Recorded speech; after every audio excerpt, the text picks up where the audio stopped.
and thank you for joining me on this most beautiful night. I am your most humble host, Jeff Eldridge. I shall be your guide for the journey upon which we are about to embark. For this evening's episode of Book Break, we shall be reading from Bram Stoker's Dracula. Dracula was written in 1897 by Irish author Bram Stoker. The book introduces us to the character of the vampire, Count Dracula. So please, sit back and relax. I assure you, you have nothing to fear. Remember, it's only a book.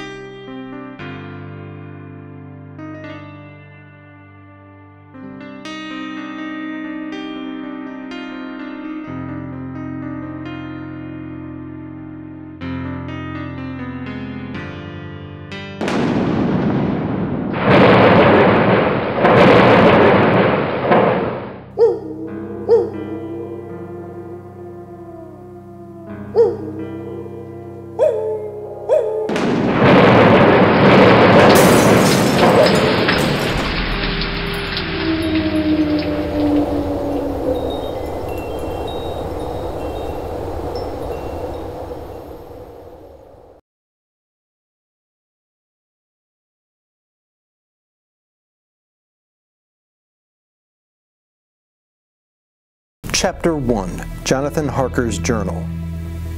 3 May, left Munich at 8:35 p.m. on 1st May, arriving at Vienna early next morning.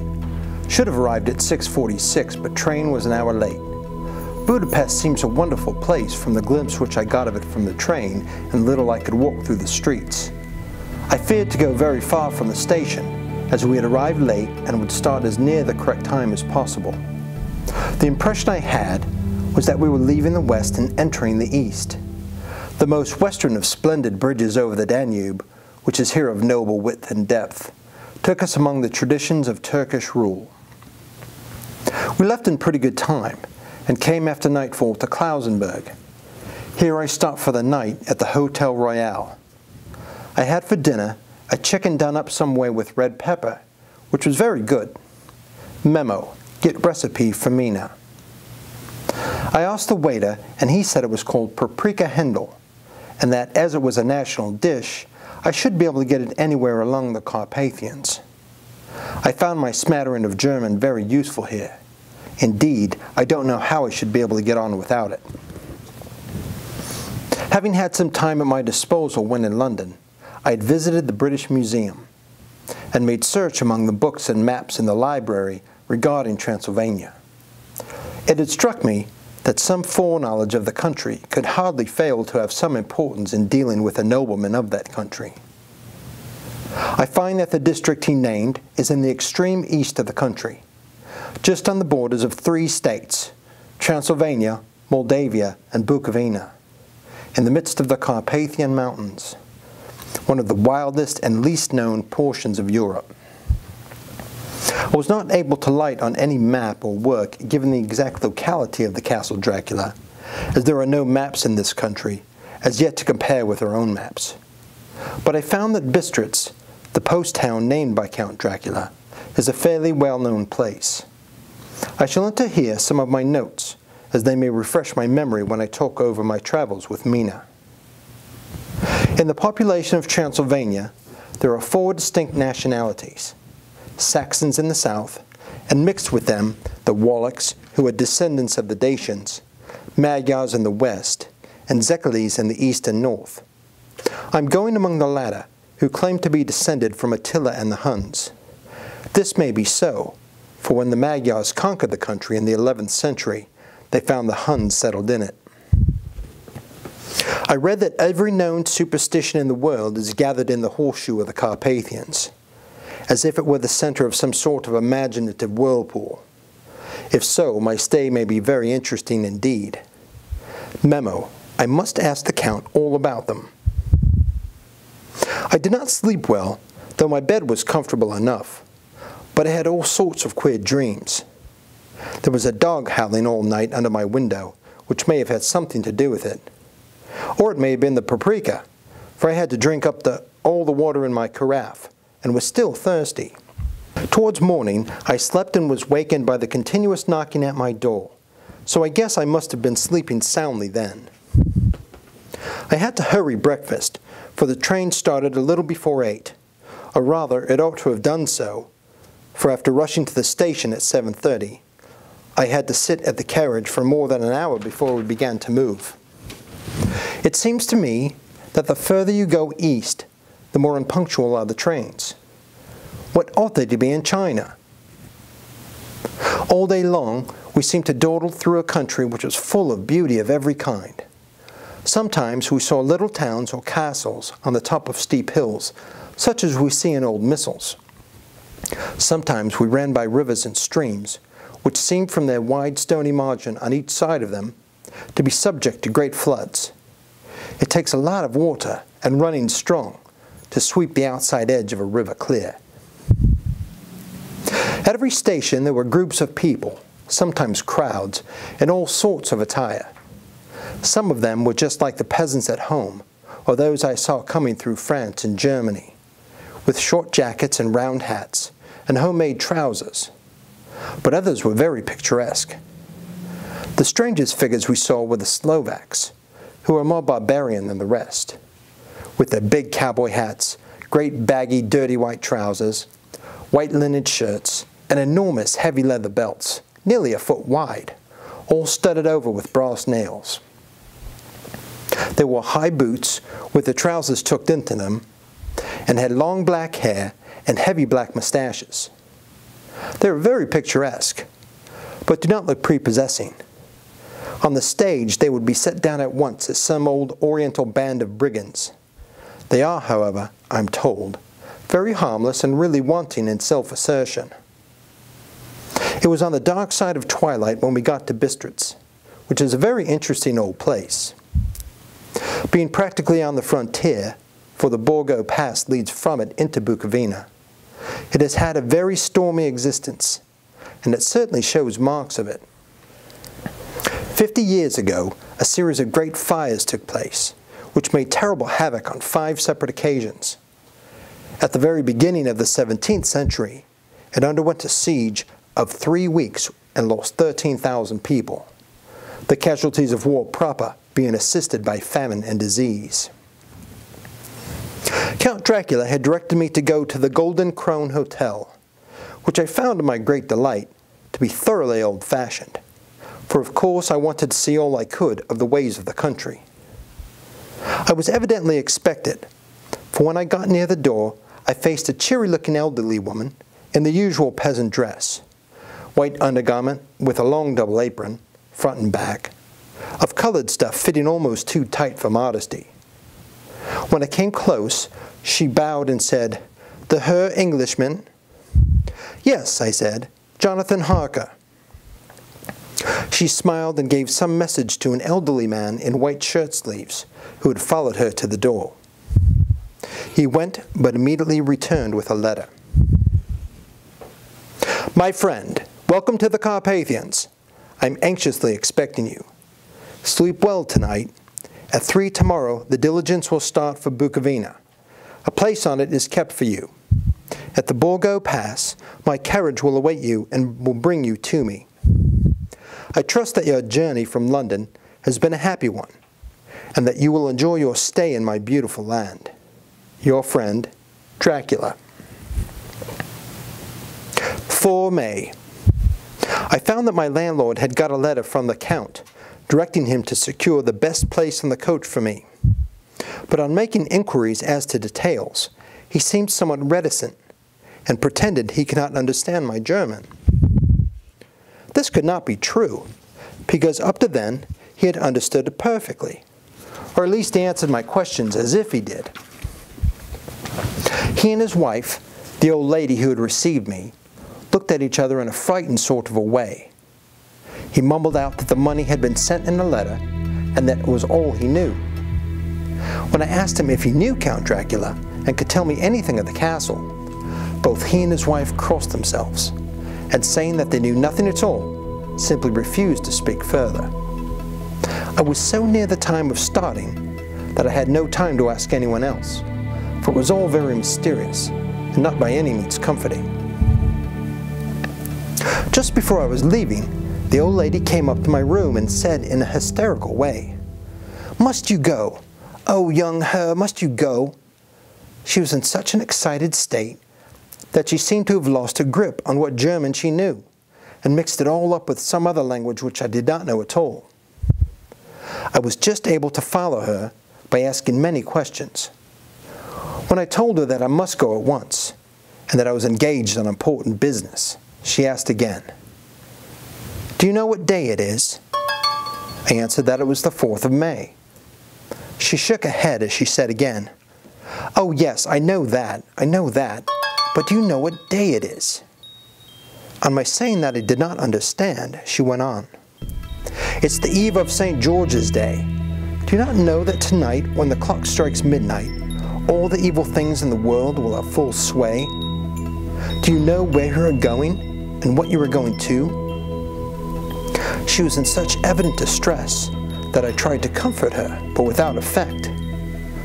Finally, she went down on her knees and implored me not to go, at least to wait a day or two before starting. It was all very ridiculous, but I did not feel comfortable. There was business to be done, and I could allow nothing to interfere with it. I tried to raise her up, and said as gravely as I could that I thanked her, but my duty was imperative, and that I must go. She then rose and dried her eyes, and taking a crucifix from her neck, offered it to me. I did not know what to do, for as an English churchman, I have been taught to regard such things as in some measure idolatrous. And yet it seemed so ungracious to refuse an old lady, meaning so well, and in such a state of mind. She saw, I suppose, the doubt in my face, for she put the rosary round my neck and said, "For your mother's sake," and went out of the room. I'm writing up this part of the diary whilst I'm waiting for the coach, which is of course late, and the crucifix is still round my neck. Whether it's the old lady's fear, or the many ghostly traditions of this place, or the crucifix itself, I'm not sure, but I'm not feeling nearly as easy in my mind as usual. If this book should ever reach Mina before I do, let it bring my goodbye. Here comes the coach. 5 May, the castle. The grey of the morning is past, and the sun is high over the distant horizon, which seems jagged, whether with trees or hills I do not know, for it is so far off that big things and little are mixed. I'm not sleepy, and as I'm not to be cold till I awake, naturally I write till sleep comes. There are many odd things to put down, and lest who reads them may fancy that I dined too well before I left Bistritz, let me put down my dinner exactly. I dined on what they call robber steak, bits of bacon, onion, and beef, seasoned with red pepper, and strung on sticks and roasted over the fire, in the simple style of the London cat's meat. The wine was golden mediash, which produces a queer sting on the tongue, which is, however, not disagreeable. I had only a couple of glasses of this, and nothing else. When I got on the coach, the driver had not taken his seat, and I saw him talking to the landlady. They were evidently talking of me, for every now and then they looked at me, and some of the people who were sitting on the bench outside the door came and listened, and they looked at me, most of them with pity. I could hear a lot of words often repeated, queer words, for there were many nationalities in the crowd. So I quietly got my polyglot dictionary from my bag and looked them up. I must say they were not cheering to me, for amongst them were Odog, Satan, Strigojka, witch, Vrolak and Volkoslak, both meaning the same thing, one being Slovak and the other Serbian, for something that is either werewolf or vampire. Memo: I must ask the Count about these superstitions. When we started, the crowd round the inn door, which had by this time swelled to considerable size, all made the sign of the cross and pointed 2 fingers towards me.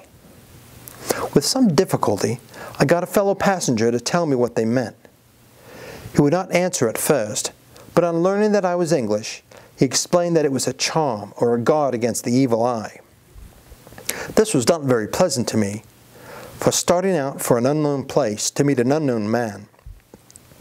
But everyone seemed so kind-hearted and so sorrowful and so sympathetic that I could not but be touched. I shall never forget the last glimpse which I had of the inn yard and its crowd of picturesque figures, all crossing themselves as they stood round the wide archway, with its background of rich foliage of oleander and orange trees in green tubs clustered in the center of the yard. I soon lost sight and recollection of ghostly fears and the beauty of the scene as we drove along, although had I known the language, or rather languages, which my fellow passengers were speaking, I might not have been able to throw them off so easily. Before us lay a green sloping land full of forests and woods, but here and there steep hills crowned with clumps of trees or with farmhouses, the blank gable end to the road. There was everywhere a bewildering mass of fruit blossom, apple, plum, pear, cherry, and as we drove by I could see the green grass under the trees spangled with fallen petals. In and out amongst these green hills of what they call here the Mittelland ran the woods, which here and there ran down the hillsides like tongues of flame. The road was rugged, but still we seemed to fly over it with a feverish haste. I could not understand then what the haste meant, but the driver was evidently bent on losing no time in reaching Borgo Pruned. I was told that this road is in summertime excellent, but that it had not yet been put in good order after the winter snows. In this respect, it's different from the general run of roads in the Carpathians, for it's an old tradition that they are not to be kept in too good order. Of old, the hospodars would not repair them, lest the Turk should think that they were preparing to bring in foreign troops, and so hasten the war which was always really at loading point. Beyond the green swelling hills of the Mittelland rose mighty slopes of forest up the lofty steeps of the Carpathians themselves. "Look, Isten Zek, God's seat," the driver said, and he crossed himself reverently. As we wound on our endless way, and the sun sank lower and lower behind us, the shadows of the evening began to creep round us. This was emphasized by the fact that the snowy mountaintop still held the sunset, and seemed to glow out with a delicate cool pink. Here and there we passed Czechs and Slovaks, all in picturesque attire, but I noticed that goiter was painfully prevalent. By the roadside were many crosses, and as we swept by, my companions all crossed themselves. Here and there was a peasant man or woman kneeling before a shrine, who did not even turn round as we approached, but seemed in the self-surrender of devotion to have neither eyes nor ears for the outer world.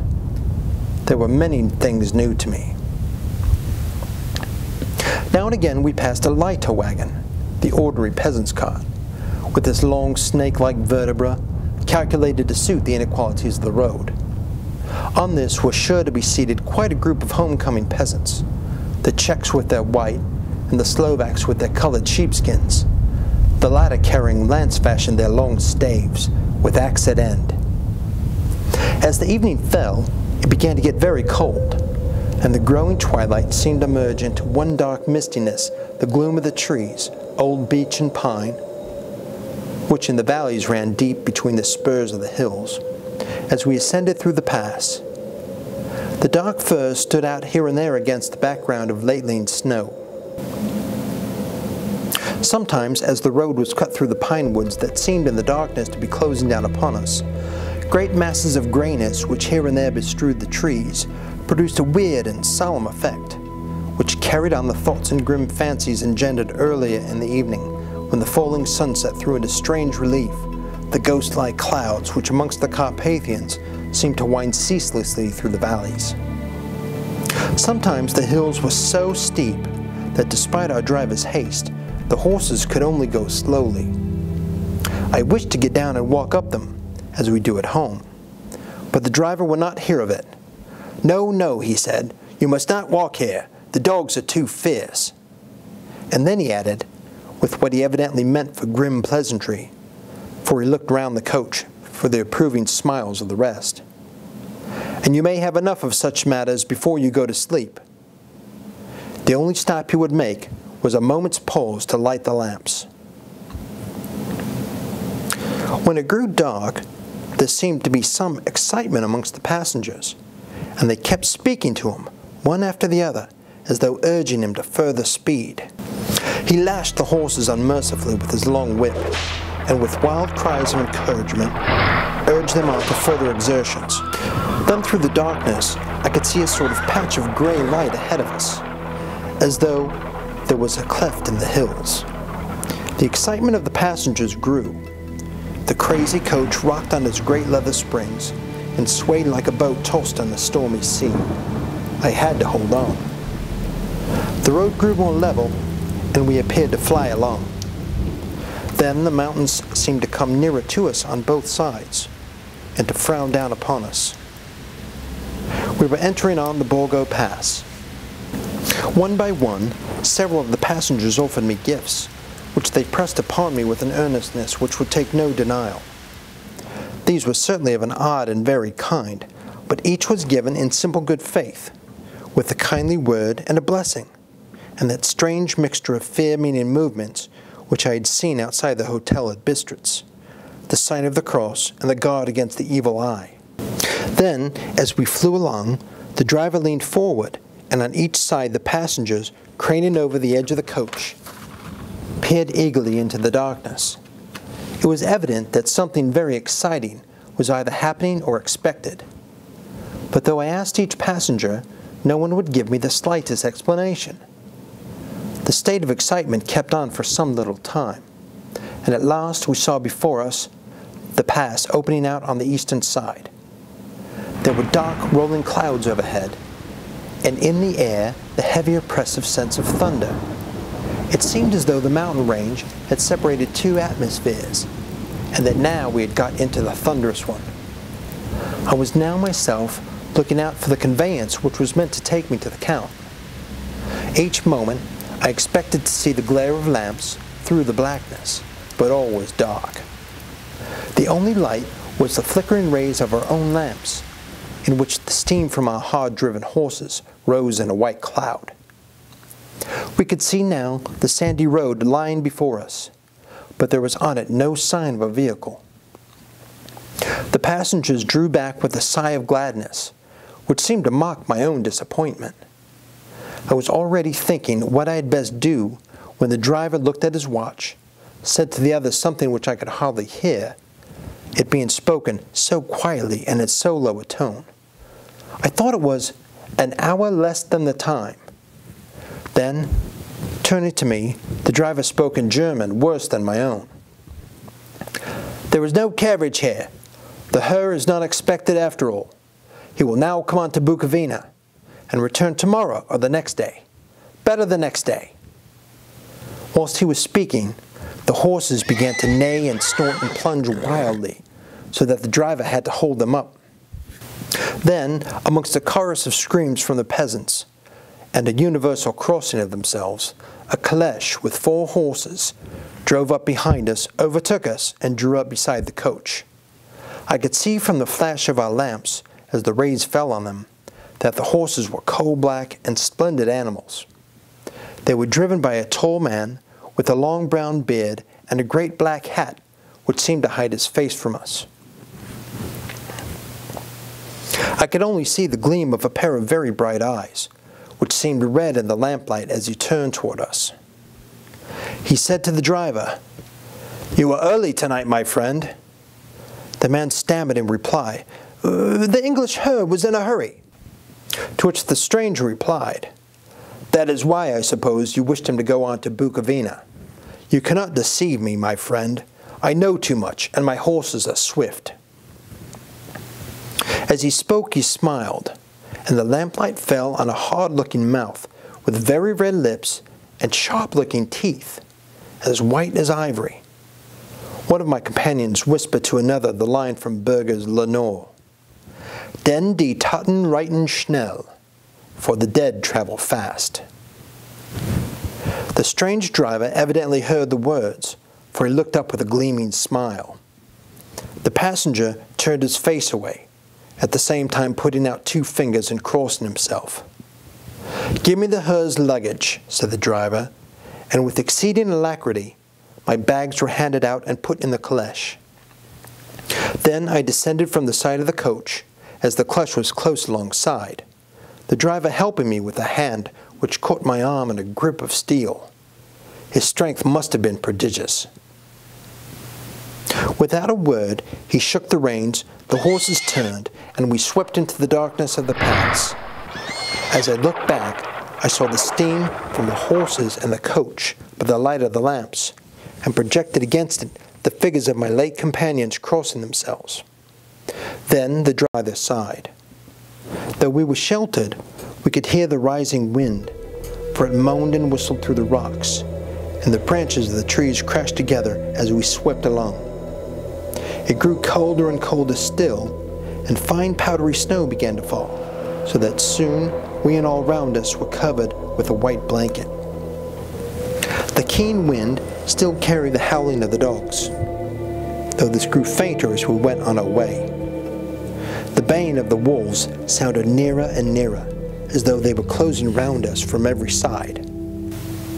I grew dreadfully afraid, and the horses shared my fear. The driver, however, was not the least disturbed. He kept turning his head to the left and the right, but I could not see anything through the darkness. Suddenly, away on the left, I saw a faint flickering blue flame. The driver saw it at the same time. He at once checked the horses, and jumping to the ground, disappeared into the darkness. I did not know what to do, the less as the howling of the wolves grew closer. But while I wondered, the driver suddenly appeared again, and without a word took his seat, and we resumed our journey. I think I must have fallen asleep and kept dreaming of the incident, for it seemed to be repeated endlessly. And now looking back, it's sort of like an awful nightmare. Once the flame appeared so near the road that even in the darkness I could watch the driver's motions. He went rapidly to where the blue flame arose. It must have been very faint, for it did not seem to illumine the place round it at all. And gathering a few stones, he formed them into some device. Once there appeared a strange optical effect. When he stood between me and the flame, he did not obstruct it, for I could see its ghostly flicker all the same. This startled me, but as the effect was only momentary, I thought that my eyes had deceived me, straining through the darkness. Then for a time, there were no blue flames, and we sped onwards through the gloom, with the howling of the wolves around us, as though they were following in a moving circle. At last there came a time when the driver went further afield than he had yet gone, and during his absence, the horses began to tremble worse than ever, and to snort and scream with fright. I could not see any cause for it, for the howling of the wolves had ceased altogether. But just then, the moon, sailing through the black clouds, appeared behind the jagged crest of a beetling pine-clad rock, and by its light I saw round us a ring of wolves, with white teeth and lolling red tongues, with long sinewy limbs and shaggy hair. They were 100 times more terrible in the grim silence which held them than even when they howled. For myself, I felt a sort of paralysis of fear. It is only when a man feels himself face to face with such horrors that he can understand their true import. All at once, the wolves began to howl as though the moonlight had had some peculiar effect on them. The horses jumped about and reared, and looked helplessly round, with eyes that rolled in a way painful to see. But the living ring of terror encompassed them on every side, and they had perforce to remain within it. I called to the coachman to come, for it seemed to me that our only chance was to try to break out through the ring, and to aid his approach, I shouted and beat on the side of the caleche, hoping by the noise to scare the wolves from the side, so as to give them a chance of reaching the trap. How we came there I know not, but I heard his voice raised in a tone of imperious command, and looking towards the sound, I saw him standing in the roadway. As he swept his long arms, as though brushing aside some impalpable obstacle, the wolves fell back and back further still. Just then, a heavy cloud passed across the face of the moon, so that we were again in darkness. When I could see again, the driver was climbing into the caleche, and the wolves disappeared. This was all so strange and uncanny that a dreadful fear came upon me, and I was afraid to speak or move. The time seemed interminable as we swept on our way down in almost complete darkness, for the rolling clouds obscured the moon. We kept on ascending, with occasional periods of quick descent, but in the main always ascending. Suddenly, I became conscious of the fact that the driver was in the act of pulling up the horses into a courtyard of a vast ruined castle, from whose tall black windows came no ray of light, and whose broken battlements showed a jagged line against the sky.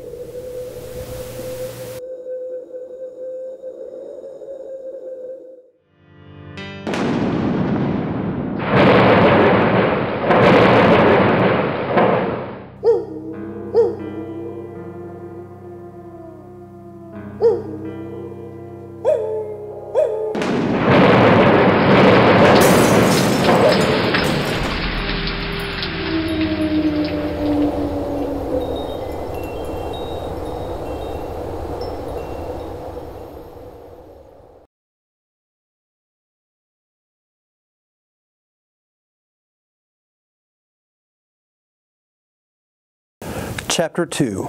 Jonathan Harker's Journal Continued. 5 May.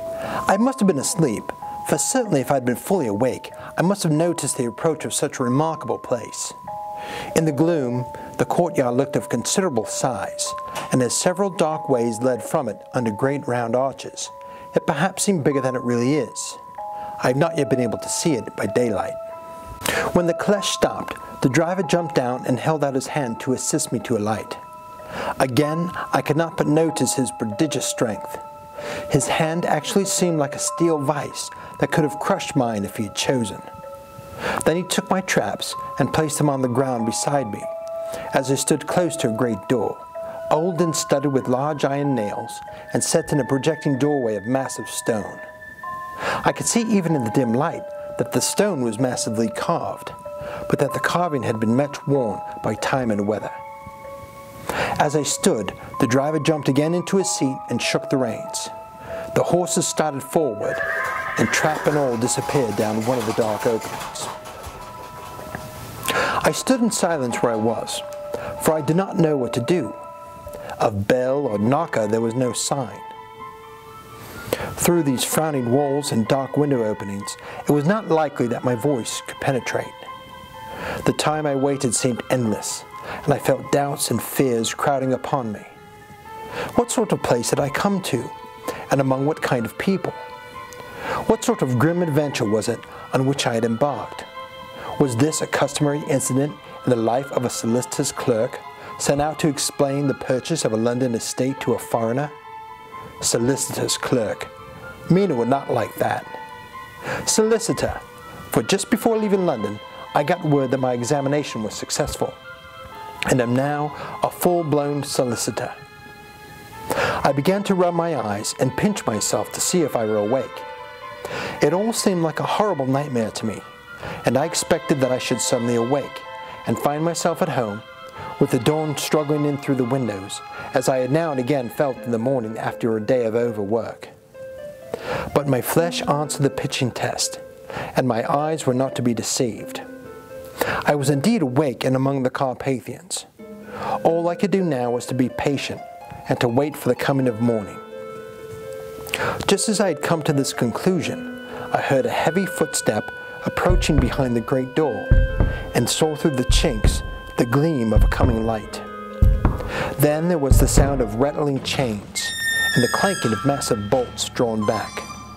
A key was turned with a loud grating noise of long disuse, and the great door swung back. Within stood a tall old man, clean-shaven save for a long white mustache, and clad in black from head to foot, without a single speck of color about him anywhere. He held in his hand an antique silver lamp, in which the flame burned without a chimney or globe of any kind, throwing long quivering shadows as it flickered in the draught of the open door. The old man motioned me in with his right hand with a courtly gesture, saying in excellent English, but with a strange intonation, "Welcome to my house. Enter freely of your own free will." He made no motion of stepping to meet me, but stood like a statue, as though his gesture of welcome had fixed him into stone. The instant, however, that I had stepped over the threshold, he moved impulsively forward, and holding out his hand, grasped mine with the strength which made me wince, an effect which was not lessened by the fact that it seemed cold as ice, like the hand of a dead rather than a living man. Again he said, "Welcome to my house. Enter freely, go safely, and leave something of the happiness you bring." The strength of the handshake was so much akin to that which I noticed in the driver, whose face I had not seen, that for a moment I doubted if it were not the same person to whom I was speaking. So to make sure, I said interrogatively, "Count Dracula?" He bowed in a courtly way and replied, "I am Dracula, and I bid you welcome, Mr. Harker, to my house. Come in, the night air is chill, and you must need to eat and rest." As he was speaking, he put the lamp in a bracket on the wall, and stepping out, took my luggage. He had carried it in before I could forestall him. I protested, but he insisted. "Nay, sir, you are my guest, and my people are not available. Let me see to your comfort myself." He insisted on carrying my traps along the passage, and then up a great winding stair, and along another great passage, on whose stone floor our steps rang heavily. At the end of this, he drew open a heavy door, and I rejoiced to see within a well-lit room in which a table was spread for supper, and on whose mighty hearth a great fire of logs, freshly replenished, flamed and flared. The Count halted, putting down my bags, closed the door, and crossing the room, opened another door, which led to a small octagonal room lit by a single lamp, and seemingly without a window of any sort. It was a welcome sight, for here was a great bedroom well lighted and warmed with another log fire, also added to but lately, for the top logs were fresh, which sent a hollow roar up the wide chimney.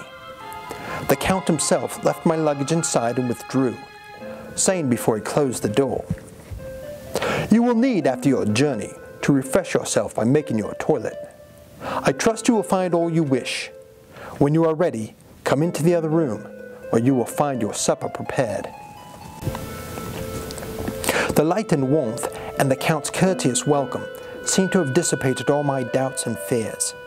Having then reached my normal state, I discovered that I was half famished with hunger. So making a hasty toilet, I went into the other room. I found my supper already laid out. My host, who stood on one side of the great fireplace, leaning against the stonework, made a graceful wave of his hand to the table. And he said, "I pray you, be seated, and sup how you please. You will, I trust, excuse me that I do not join you, but I have dined already, and I do not sup." I handed to him the sealed letter which Mr. Hawkins had entrusted to me. He opened it and read it gravely. Then, with a charming smile, he handed it to me to read. One passage of it, at least, gave me a thrill of pleasure. "I must regret that an attack of gout, from which malady I am a constant sufferer, forbids absolutely any traveling on my part for some time to come. But I am happy to say I can send a sufficient substitute, one in whom I have every possible confidence.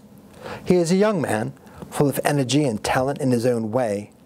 He is discreet and silent, and has grown into manhood in my service.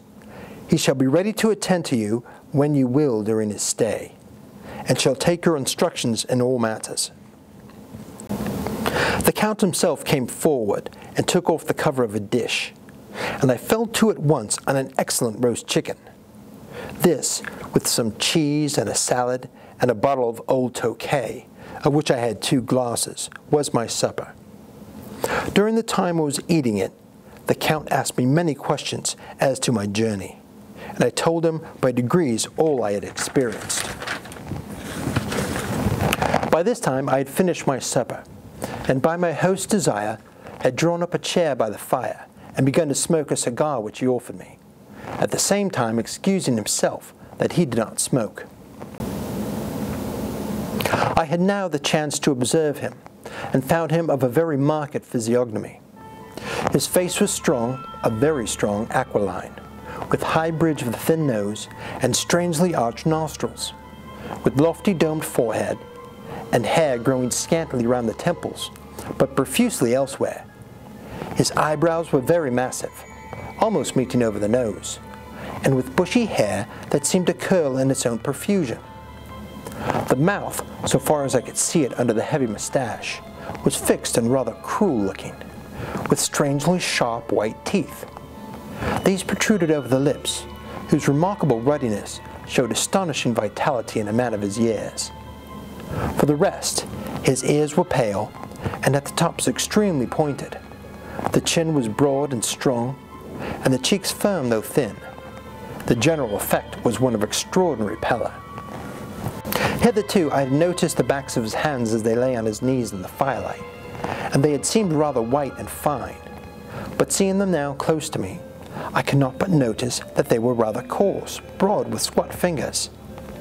Strange to say, there were hairs in the center of the palm. The nails were long and fine, and cut to a sharp point. As the Count leaned over me, and his hands touched me, I could not repress a shudder. It may have been that his breath was rank, but a horrible feeling of nausea came over me, which, do what I would, I could not conceal. The Count, evidently noticing it, drew back, and with a grim sort of smile, which showed more than he had yet done his protuberant teeth, sat himself down again on his own side of the fireplace. We were both silent for a while, and as I looked towards the window, I saw the first dim streak of the coming dawn. There seemed a strange stillness over everything, but as I listened, I heard, as if from down below in the valley, the howling of many wolves. The Count's eyes gleamed, and he said, "Listen to them, the children of the night. What music they make." Seeing, I suppose, some expression in my face strange to him, he added, "Ah, sir, you dwellers in the city cannot enter into the feelings of the hunter." Then he rose and said, "But you must be tired. Your bedroom is all ready, and tomorrow you shall sleep as late as you will. I have to be away till the afternoon, so sleep well and dream well." With a courteous bow, he opened for me himself the door to the octagonal room, and I entered my bedroom. I am all in a sea of wonders. I doubt, I fear, I think strange things which I dare not confess to my own soul. God keep me, if only for the sake of those dear to me. 7 May. It is again early morning, but I have rested and enjoyed the last 24 hours. I slept too late in the day, and I woke of my own accord. When I had dressed myself, I went into the room where we had supped, and found a cold breakfast laid out, with coffee kept hot by the pot being placed on the hearth. There was a card on the table on which was written, "I have to be absent for a while. Do not wait for me. D." I set to and enjoyed a hearty meal. When I had done, I looked for a bell, so I might let the servants know. I had finished, but I could not find one. There were certainly odd deficiencies in the house, considering the extraordinary evidences of wealth which are all around me. The table service is of gold, and so beautifully wrought that it must be of immense value. The curtains and upholstery of the chairs and sofas, and the hangings of my bed, are of the costliest and most beautiful fabrics, and must have been of fabulous value when they were made, for they are centuries old, though in excellent order. I saw something like them in Hampton Court, but they were worn and frayed and moth-eaten. But still, in none of the rooms is there a mirror. There is not even a toilet glass on my table, and I had to get the little shaving glass out of my bag before I could either shave or brush my hair. I have not yet seen a servant anywhere, or heard a sound near the castle except the howling of wolves. Some time after I had finished my meal, I do not know whether to call it breakfast or dinner, for it was between 5 and 6 o'clock when I ate it. I looked about for something to read, for I did not like to go about the castle until I had the Count's permission. There was absolutely nothing in the room, book, newspaper, or even writing materials. So I opened another door in a room and found a sort of library. In the library I found, to my great delight, a vast number of English books, whole shelves full of them, and bound volumes of magazines and newspapers. A table in the center was awash with English periodicals, though none were of very recent date. The books were of the most varied kind: history, geography, politics, political economy, botany, geology, law, all relating to England and the English life and customs and manners. There were even such books of reference as the London Directory, the Red and Blue books, Whitaker's Almanac, the Army and Navy lists, and it somehow gladdened my heart to see it, the Law List. Whilst I was looking at the books, the door opened and the Count entered. He saluted me in a hearty way and hoped that I had had a good night's rest. Then he went on.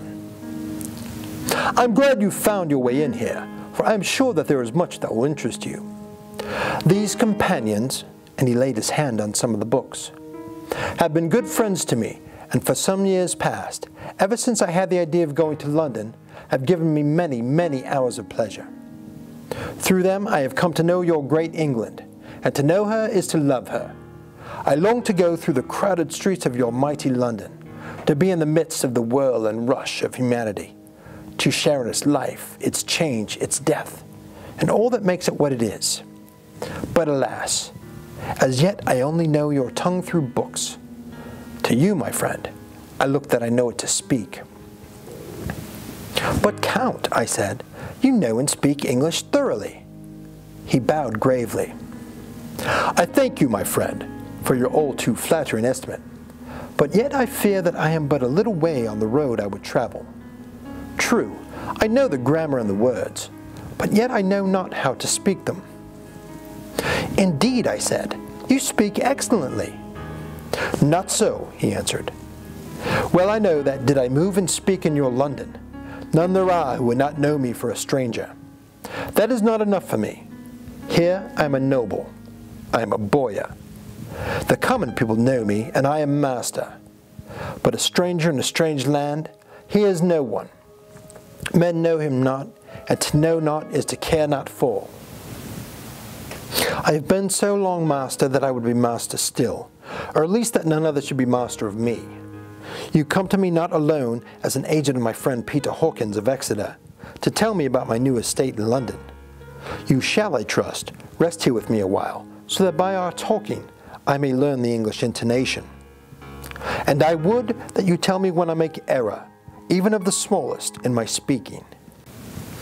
I am sorry that I had to be away so long today, but you will, I know, forgive one who has so many important affairs at hand." Of course I said all I could about being willing, and asked if I might come into that room when I chose. He answered, "Yes, certainly," and added, "You may go anywhere you wish in the castle, except where the doors are locked, where of course you will not wish to go. There is reason that all things are as they are, and did you see with my eyes and know with my knowledge, you would perhaps better understand." I said I was sure of this, and then he went on. "We are in Transylvania, and Transylvania is not England. Our ways are not your ways, and there shall be to you many strange things. Nay, from what you have told me of your experiences already, you know something of what strange things there may be." This led to much conversation, and as it was evident that he wanted to talk, if only for talking's sake, I asked him many questions regarding things that had already happened to me or come within my notice. Sometimes he sheered off the subject, or turned the conversation by pretending not to understand, but generally he answered all I asked most frankly. Then, as time went on, and I had got somewhat bolder, I asked him some of the strange things of the preceding night, as for instance, why the coachman went to the places where he had seen the blue flames. He then explained to me that it was commonly believed that on a certain night of the year, last night in fact, when all evil spirits are supposed to have unchecked sway, a blue flame is seen over any place where treasure has been concealed.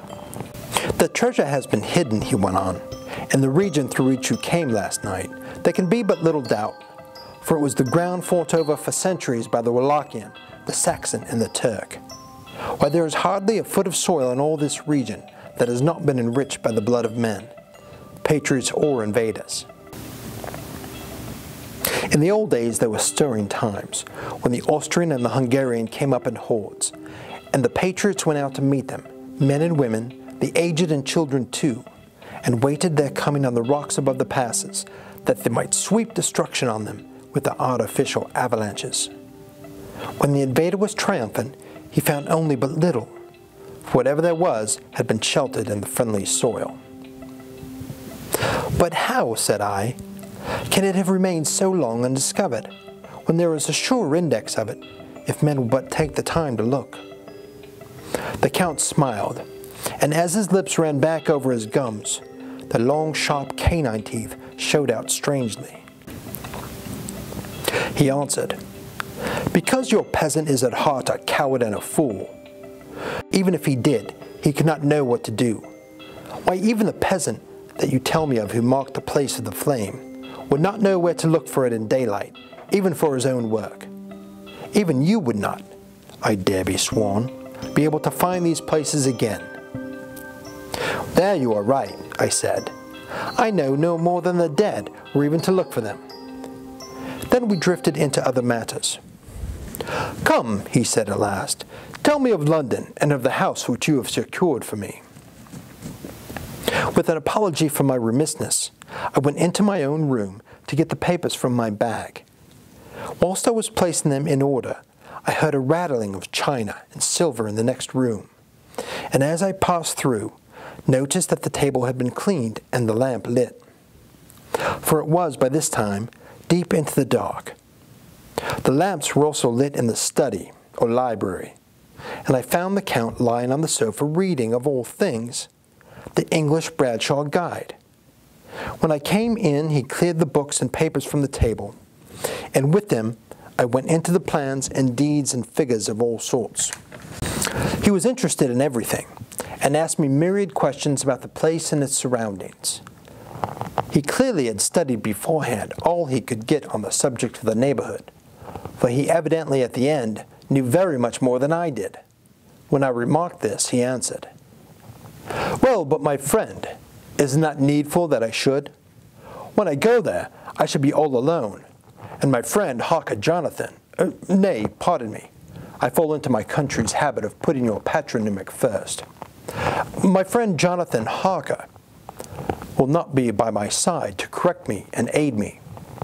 He will be in Exeter, miles away, probably working at papers of the law with my other friend, Peter Hawkins." So, we went thoroughly into the business of the purchase of the estate at Purfleet. When I had told him the facts and got his signature to the necessary papers, and written a letter with them, ready to post to Mr. Hawkins, he began to ask me how I had come across so suitable a place. I read to him the notes which I made at the time, and which I inscribe here.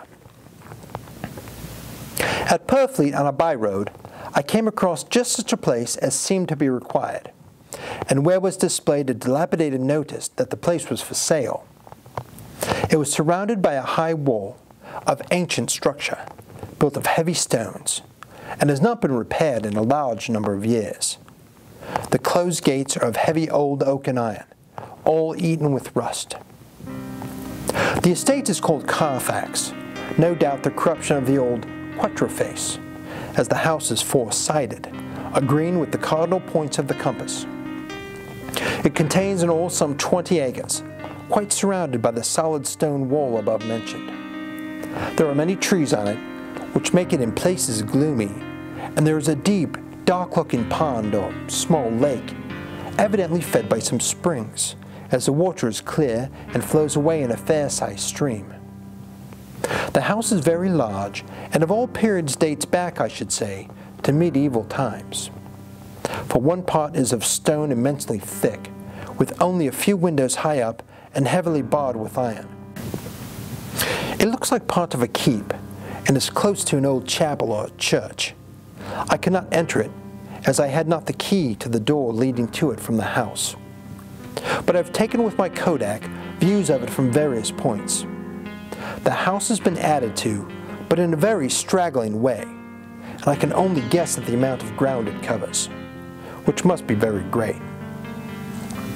There are but few houses close at hand, one being a very large house only recently added to and formed into a private lunatic asylum. It is not, however, visible from the grounds. When I had finished, he said, "I am glad that it is old and big. I myself am of an old family, and to live in a new house would kill me. A house cannot be made habitable in a day, and after all, how few days go to make up a century. I rejoice also that there is a chapel of old times. We Transylvanian nobles love not to think that our bones may lie amongst the common dead. I seek not gaiety nor mirth, nor the bright voluptuousness of much sunshine and sparkling waters, which please the young and gay. I am no longer young, and my heart, through many weary years of mourning over the dead, is not attuned to mirth. Moreover, the walls of my castle are broken, the shadows are many, and the wind breathes cold through the broken battlements and casements. I love the shade and shadow, and would be alone with my thoughts when I may." Somehow his words and his look did not seem to accord, or else it was that his cast of face made his smile look malignant and saturnine. Presently, with an excuse, he left me, asking me to pull my papers together. He was some little time away, and I began to look at some of the books around me. One was an atlas, which I found open naturally to England, as if that map had been much used. On looking at it, I found in certain places little rings marked, and on examining these, I noticed that one was near London on the east side, manifestly where his new estate was situated. The other two were Exeter and Whitby on the Yorkshire coast. It was the better part of an hour when the Count returned. "Aha," he said, "still at your books? Good, but you must not work always. Come, I am informed that your supper is ready." He took my arm, and we went into the next room, where I found an excellent supper ready on the table. The Count again excused himself, as he had dined out on being away from home. But he sat as on the previous night, and chatted whilst I ate. After supper I smoked, as on the last evening, and the Count stayed with me, chatting and asking questions of every conceivable subject, hour after hour. I felt that it was getting very late indeed, but I did not say anything, for I felt under obligation to meet my host's wishes in every way. I was not sleepy, as the long sleep yesterday had fortified me, but I cannot help experiencing that chill which comes over one at the coming of the dawn, which is like, in its way, the turn of the tide. They say that people who are near death die generally at the change to dawn or at the turn of the tide. Anyone who has, when tired, and tied as it were to his post, experienced this change in the atmosphere can well believe it. All at once we heard the crow of the cock coming up with preternatural shrillness through the clear morning air. Count Dracula, jumping to his feet, said, "Why, there it is morning again. How remiss I am to let you stay up so long. You must make your conversation regarding my dear new country of England less interesting, so that I may not forget how time flies by us." And with a courtly bow, he quickly left me. I went into my room and drew the curtains, but there was little to notice. My window opened into the courtyard. All I could see was the warm gray of quickening sky, so I pulled the curtains again and have written of this day. 8 May. I began to fear as I wrote in this book that I was getting too diffuse, but now I am glad that I went into detail from the first, for there is something so strange about this place and all in it that I cannot but feel uneasy. I wish I was safe out of it, or that I had never come. It may be that this strange night existence is telling on me, but would that that were all. If there were anyone to talk to, I could bear it, but there is no one. I have only the Count to speak with, and I fear that I myself am the only living soul in this place. Let me be prosaic so far as facts can be. It will help me to bear up, and imagination must not run riot with me. If so, I am lost. Let me say at once how I stand, or seem to. I only slept a few hours when I went to bed, and feeling that I could not sleep any more, got up. I had hung my shaving glass by the window, and was just beginning to shave. Suddenly, I felt a hand on my shoulder and heard the Count's voice saying to me, "Good morning." I started, for it amazed me that I had not seen him, since the reflection in the glass covered the whole room behind me. In starting, I had cut myself slightly, but did not notice it at the moment. Having answered the Count's salutation, I turned to the glass again to see how I had been mistaken. This time there could be no error, for the Count was close to me, and I could see him over my shoulder. But there was no reflection of him in the mirror. The whole room was behind me displayed, but there was no sign of a man in it except myself. This was startling, and coming on top of so many strange things, was beginning to increase that vague feeling of uneasiness that I now always had when the Count was near. But in an instant, I saw that the cut had bled a little, and the blood was trickling over my chin. I laid down the razor, turning as I did so half round to look for some sticking plaster. When the Count saw my face, his eyes blazed with a sort of demoniac fury, and he suddenly made a grab at my throat. I drew away, and the hand touched the string of beads which held the crucifix. It made an instant change in him, for the fury passed so quickly that I could hardly believe it was there at all. "Take care," he said. "Take care how you cut yourself. It's more dangerous than you think in this country." Then seizing the shaving glass, he went on, "And this is the wretched thing that has done the mischief. It is a foul bauble of man's vanity. Away with it!" And opening the window with one wrench of his terrible hand, he flung out the glass, which was shattered into 1,000 pieces on the stones of the courtyard below, then withdrew without a word. It's very annoying, for I do not see how I am to shave, unless in my watch case or at the bottom of the shaving pot, which is fortunately of metal. When I went into the dining room, breakfast was prepared, but I could not find the Count anywhere, so I breakfasted alone. It is strange that as yet I have not seen the Count eat or drink. He must be a very peculiar man. After breakfast, I did a little exploring in the castle. I went out on the stairs and found a room looking towards the south. The view was magnificent, and from where I stood, there was every opportunity of seeing it. The castle was on the very edge of a terrific precipice. A stone falling from the window would fall 1,000 feet without touching anything. As far as the eye can reach is a sea of green treetops, with occasionally a deep rift where there is a chasm. Here and there are silver threads where the rivers wind in deep gorges through the forests. But I am not in heart to describe beauty, for when I had seen the view I explored further. Doors, doors, doors everywhere, and all locked and bolted. In no place, save from the windows in the castle walls, is there an available exit. The castle is a veritable prison, and I am a prisoner.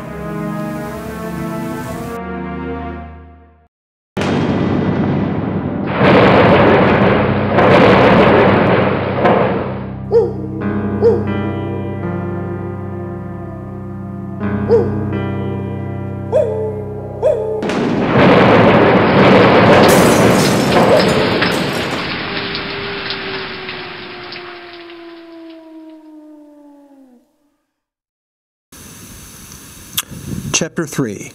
Jonathan Harker's Journal Continued. When I found that I was a prisoner, a sort of wild feeling came over me. I rushed up and down the stairs, trying every door and peering out of every window I could find. But after a short time, the conviction of my helplessness overpowered all other feelings. When I look back after a few hours, I think I must have been mad for the time, for I behaved much as a rat does in a trap. When, however, the conviction had come to me that I was helpless, I sat down quietly as I have ever done anything in my life, and began to think over what was best to be done. I'm thinking still, and as yet have come to no definite conclusion. Of one thing only am I certain, that it is no use making my ideas known to the Count. He knows well that I am imprisoned, and as he has done it himself, and has doubtless his own motives for it, he would only deceive me if I trusted him fully with the facts. So far as I can see, my only plan will be to keep my knowledge and my fears to myself, and my eyes open. I am, I know, either being deceived like a baby by my own fears, or else I am in desperate straits, and if the latter be so, I need and shall need all my brains to get through. I had hardly come to this conclusion when I heard that the great door below had shut, and knew that the Count had returned. He did not come at once into the library, so I went cautiously to my own room, and found him making the bed. This was odd, but only confirmed what I had all along thought, that there are no servants in the house. When later I saw him through the chink of the hinges of the door, laying the table in the dining room, I was assured of it. For if he does himself all these menial offices, surely it's proof that there is no one else in the castle. It must have been the Count himself, who was the driver of the coach that brought me here. This is a terrible thought, for if so, what does it mean that he could control the wolves as he did, by only holding up his hand for silence? How was it that all the people at Bistritz and on the coach had some terrible fear for me? What meant the giving of the crucifix, of the garlic, of the wild rose, of the mountain ash? Tonight he may talk of himself, if I turn the conversation that way. I must be very careful, however, not to awake his suspicion. Midnight. I have had a long talk with the Count. I asked him a few questions on Transylvania history, and he warmed up to the subject wonderfully. In his speaking of things and people, and especially of battles, he spoke as if he'd been present at them all. This he afterwards explained by saying that to a boyar, the pride of his house, and name is his own pride, and that their glory is his glory, that their fate is his fate. Whenever he spoke of his house, he always said we, and spoke almost in the plural, like a king speaking. I wish I could put down all he said exactly as he said it, for to me it was most fascinating. It seemed to have in it a whole history of the country. He grew excited as he spoke, and walked about the room, pulling his great white mustache and grasping anything on which he laid his hands, as though he would crush it by main strength. One thing he said, I shall put down as nearly as I can, for it tells in its way the story of his race. We Zekulis have a right to be proud, for in our veins flows the blood of many brave races who fought as the lion fights, for lordship.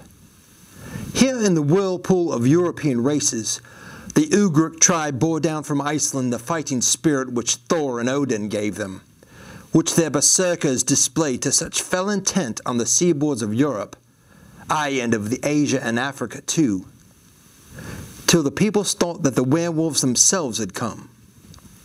Here too, when they came, they found the Huns, whose warlike fury had swept the earth like a living flame, till the dying peoples held that in their veins ran the blood of those old witches. What fools! What devil or what witch was ever so great as Attila, whose blood runs in these veins? He held up his arms. Is it a wonder that we were a conquering race, that we were proud, that when the Magyar, the Lombard, the Avar, the Bulgar, or the Turk poured his thousands onto our frontiers, we drove them back? This was a Dracula indeed. Woe was it that his own unworthy brother, when he had fallen, sold his people to the Turk and brought the shame of slavery on them. Was it not this Dracula indeed who inspired that other of his race, who in a later age again and again brought his forces over the river into Turkey, who when he was beaten back came again and again, though he had come alone from the bloody field where his troops were being slaughtered, since he knew that he alone could ultimately triumph. They said that he thought only of himself. Bah! What good are peasants without a leader? Where ends the war without a brain and a heart to conduct it? Again, when after the Battle of the Mohawks we threw off the Hungarian yoke, we of the Dracula blood were amongst their leaders, for our spirit would not brook that we were not free. Ah, young sir, the Zekiles, the Dracula as their heart's blood, their brains and their swords, can boast a record that mushroom growths like the Habsburgs and the Romanovs can never reach. The warlike days are over. Blood is too precious a thing in these days of dishonorable peace, and the glories of the great races are as of a tale that is told. It was by this time close on morning, and we went to bed. Memo: this diary seems horribly like the beginning of the Arabian Nights, for everything has to break off at cockcrow, or like the ghost of Hamlet's father. 12 May. Let me begin with facts, bare, meager facts, verified by books and figures, and of which there can be no doubt. I must not confuse them with experiences which will have to rest on my own observation, or my memory of them. Last evening, when the Count came from his room, he began by asking me questions on legal matters and on the doing of certain kinds of business. I had spent the day wearily over books, and simply to keep my mind occupied, went over some of the matters I had been examining at Lincoln's Inn. There was a certain method of the Count's inquiries, so I shall try to put them down in sequence. The knowledge may somehow or at some time be useful to me. First, he asked if a man in England might have 2 solicitors or more. I told him he might have a dozen if he wished, but that it would not be wise to have more than one solicitor engaged in one transaction, as only one could act at a time, and that the change would be certain to militate against his interest. He seemed thoroughly to understand, and went on to ask if there would be any practical difficulty in having one man to attend, say, to banking, and another to look after shipping, in case local help were needed in a place far from the home of the banking solicitor. I asked him to explain more fully, so that I might not by any chance mislead him. So he said, "I shall illustrate. Your friend and mine, Mr. Peter Hawkins, from under the shadow of your beautiful cathedral at Exeter, which is far from London, buys for me, through your good self, my place at London. Good. Now here let me say frankly, lest you should think it strange that I have sought the services of one so far from London, instead of someone resident there, that my motive was that no local interest might be served save my wish only, and as one of London residents might, perhaps, have some purpose of himself or a friend to serve. I went thus afield to seek my agent, whose labors should only be to my interest. Now suppose I, who have much of affairs, wish to ship goods, say, to Newcastle, or Durham, or Harwich, or Dover. Might it not be more easily done by giving it to one in these ports? I answered that certainly it would be most easy, but that we solicitors had a system of agency one for the other, so that local work could be done locally on instruction from any solicitor, so that the client, simply placing themselves in the hands of one man, could have his wishes carried out by him without further trouble. But I could be at liberty to direct myself, is it not so?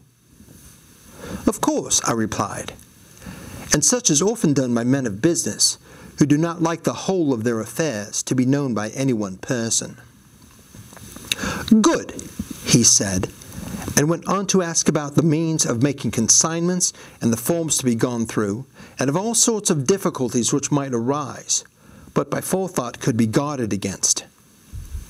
I explained all these things to him to the best of my ability, and he certainly left me under the impression that he would have made a wonderful solicitor, for there was nothing that he did not think of or foresee. For a man who was never in the country, and who did not evidently do much in the way of business, his knowledge and acumen were wonderful. When he had satisfied himself on these points of which he had spoken, and I had verified all as well as I could by the books available, he suddenly stood up and said, "Have you written since your first letter to our friend Mr. Peter Hawkins, or to any other?" It was with some bitterness in my heart that I answered that I had not, that as yet I had not seen any opportunity of sending letters to anybody. "Then write now, my young friend," he said, laying a heavy hand on my shoulder. "Write to our friend and to any other, and say, if it will please you, that you shall stay with me until a month from now." "Do you wish me to stay so long?" I asked, for my heart grew cold at the thought. "I desire it much. Nay, I will take no refusal. When your master, employer, what you will, engaged that someone should come on his behalf, it was understood that my needs only were to be consulted. I have not stinted. Is it not so?" What could I do but bow acceptance? It was Mr. Hawkins's interest, not mine, and I had to think of him, not myself. And besides, while Count Dracula was speaking, there was that in his eyes and in his bearing which made me remember that I was a prisoner, and that even if I wished it, I could have no choice. The Count saw victory in my bow, and his mastery in the trouble of my face, for he began at once to use them, but in his own smooth, resistless way. "I pray you, my good young friend, that you will not discourse of things other than business in your letters. It will doubtless please your friends to know that you are well, and that you look forward to getting home to them. Is it not so?" As he spoke, he handed me 3 sheets of notepaper and 3 envelopes. They were all of the thinnest foreign post, and looking at them, then at him, and noticing his quiet smile, with the sharp canine teeth lying over the red underlip, I understood as well as if he had spoken it that I should be careful in what I wrote, for he would be able to read it. So I determined to write only formal notes now, but to write more fully to Mr. Hawkins in secret, and also to Mina, for to her I could write in shorthand, which would puzzle the Count if he did see it. When I had written my 2 letters, I sat quiet, reading a book, whilst the Count wrote several notes, referring as he wrote them to some books on his table. Then he took up my 2 and placed it with his own, and put them by his writing materials, after which, the instant the door had closed behind him, I leaned over and looked at the letters, which were face down on the table. I felt no compunction in doing so, for under the circumstances, I felt that I should protect myself in every way I could. One of the letters was directed to Samuel F. Billington, No. 7, The Crescent, Whitby. Another to Herr Lieutenant Vanner. The third was to Coutts and Company, London. And the fourth to Herren Klopstock and Billruth, bankers, Budapest.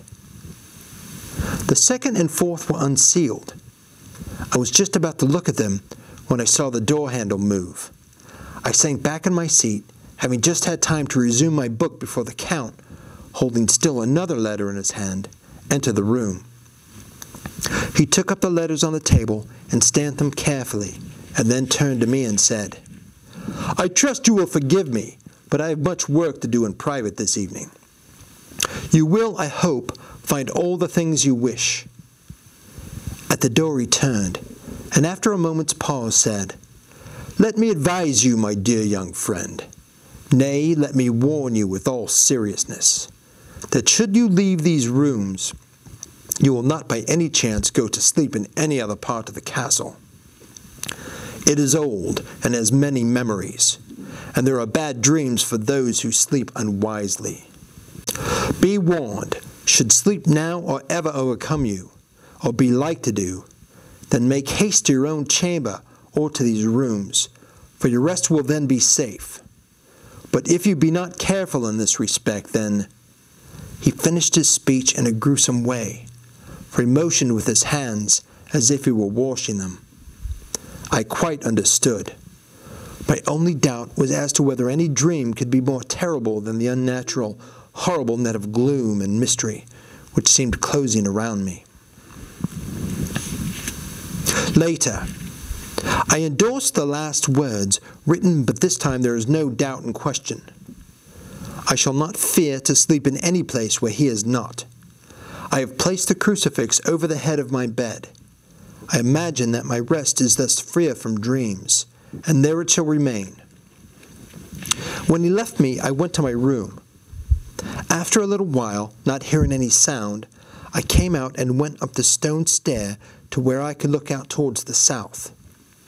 There was some sense of freedom in the vast expanse, inaccessible though it was to me, as compared with the narrow darkness of the courtyard. Looking out on this, I felt that I was indeed in prison, and I seemed to want a breath of fresh air, though it were of the night. I am beginning to feel this nocturnal existence tell on me. It is destroying my nerve. I start at my own shadow, and am full of all sorts of horrible imaginings. God knows that there is ground for my terrible fear in this accursed place. I look out over the beautiful expanse, bathed in soft yellow moonlight, till it was almost as light as day. In the soft light, the distant hills became melted, and the shadows in the valleys and gorges of velvety blackness. The mere beauty seemed to cheer me. There was peace and comfort in every breath I drew. As I leaned from the window, my eye was caught by something moving a story below me, and somewhat to my left, where I imagined, from the order of the rooms, that the windows of the Count's own room would look out. The window at which I stood was tall and deep, stone-mullioned, and though weather-worn, was still complete. But it was evidently many a day since the case had been there. I drew back behind the stonework and looked carefully out. What I saw was the Count's head coming out of the window. I did not see his face, but I knew the man by his neck and the movement of his back and arms. In any case, I could not mistake the hands which I had had so many opportunities of studying. I was at first interested and somewhat amused, for it's wonderful how small a matter will interest and amuse a man when he's a prisoner. But my very feelings changed to repulsions and terror when I saw the whole man slowly emerge from the window and begin to crawl down the castle wall over the dreadful abyss, face down with his cloak spreading out around him like great wings. At first I could not believe my eyes. I thought it was some trick of the moonlight, some weird effect of shadow. But I kept looking, and it could be no delusion. I saw the fingers and toes grasp the corners of the stones, worn clear of the mortar by the stress of years, and by using every projection and inequality, he moved downwards with considerable speed, just as a lizard moves along a wall. What manner of man is this, or what manner of creature in the semblance of man? I feel the dread of this horrible place overpowering me. I am in fear, awful fear, and there is no escape for me. I am encompassed about with terrors I dare not think of. 15 May. Once more I have seen the Count go out in his lizard fashion. He moved downwards in a sidelong way, some 100 feet down and a good deal to the left. He vanished into some hole or window. When his head had disappeared, I leaned out to try and see more, but without avail. The distance was too great to allow a proper angle of sight. I knew he had left the castle now, and thought to use the opportunity to explore more than I had dared to do as yet. I went back to the room, and taking a lamp, tried all the doors. They were all locked, as I had expected, and the locks were comparatively new. But I went down the stone stairs to a hall where I had entered originally. I found I could pull back the bolts easily enough and unhook the great chains. But the door was locked, and the key was gone. That key must be in the Count's room. I must watch should his door be unlocked, so that I may get it and escape. I went on to make a thorough examination of the various stairs and passages, and to try the doors that opened from them. One or two small rooms near the hall were open, but there was nothing to see in them except old furniture, dusty with age and moth-eaten. At last, however, I found one door at the top of the stairway which, though it seemed locked, gave a little under pressure. I tried it harder and found that it was not really locked, but that the resistance came from the fact that the hinges had fallen somewhat, and the heavy door rested on the floor. Here was an opportunity which I might not have again, So I exerted myself, and with many efforts forced it back so that I could enter. I was now in a wing of the castle further to the right than the rooms I knew and a story lower down. From the windows I could see that the suite of rooms lay along the south of the castle, the windows of the end room looking out both west and south. On the latter side, as well as to the former, there was a great precipice. The castle was built on the corner of a great rock, so that on three sides it was quite impregnable, and great windows were placed here where sling or bow or culverin could not reach, and consequently light and comfort, impossible to a position which had to be guarded, was secured. To the west was a great valley, and then, rising far away, great jagged mountain fastnesses, rising peak on peak, the sheer rock studded with mountain ash and thorn, whose roots clung in rocks and crevices and crannies of the stone. This was evidently the portion of the castle occupied by the ladies in bygone days, for the furniture had more of an air of comfort than of any I had seen. The windows were curtainless, and the yellow moonlight, flooding in through the diamond panes, enabled one to see even colors, whilst it softened the wealth of dust which laid over all and disguised in some measure the ravages of time and moth. My lamp seemed to be of little effect in the brilliant moonlight, but I was glad to have it with me, for there was a dread loneliness in the place which chilled my heart and made my nerves tremble. Still, it was better than living alone in the rooms which I had come to hate from the presence of the Count. And after trying a little to school my nerves, I found a soft quietude come over me. Here I am, sitting at a little oak table where in old times possibly some fair lady sat to pen, with much thought and many blushes, her ill-spelt love letter, and writing in my diary in shorthand all that has happened since I closed it last. It is the 19th century up to date with a vengeance, and yet, unless my senses deceive me, the old centuries had, and have, powers of their own which mere modernity cannot kill. Later, the morning of 16 May. God preserve my sanity, for to this I am reduced. Safety and the assurance of safety are things of the past. Whilst I live here, there is but one thing to hope for, that I may not go mad, if indeed I be not mad already. If I be sane, then surely it's maddening to think that of all the foul things that lurk in this hateful place, the Count is the least dreadful to me. That to him alone I can look for safety, even though this be only whilst I can serve his purpose.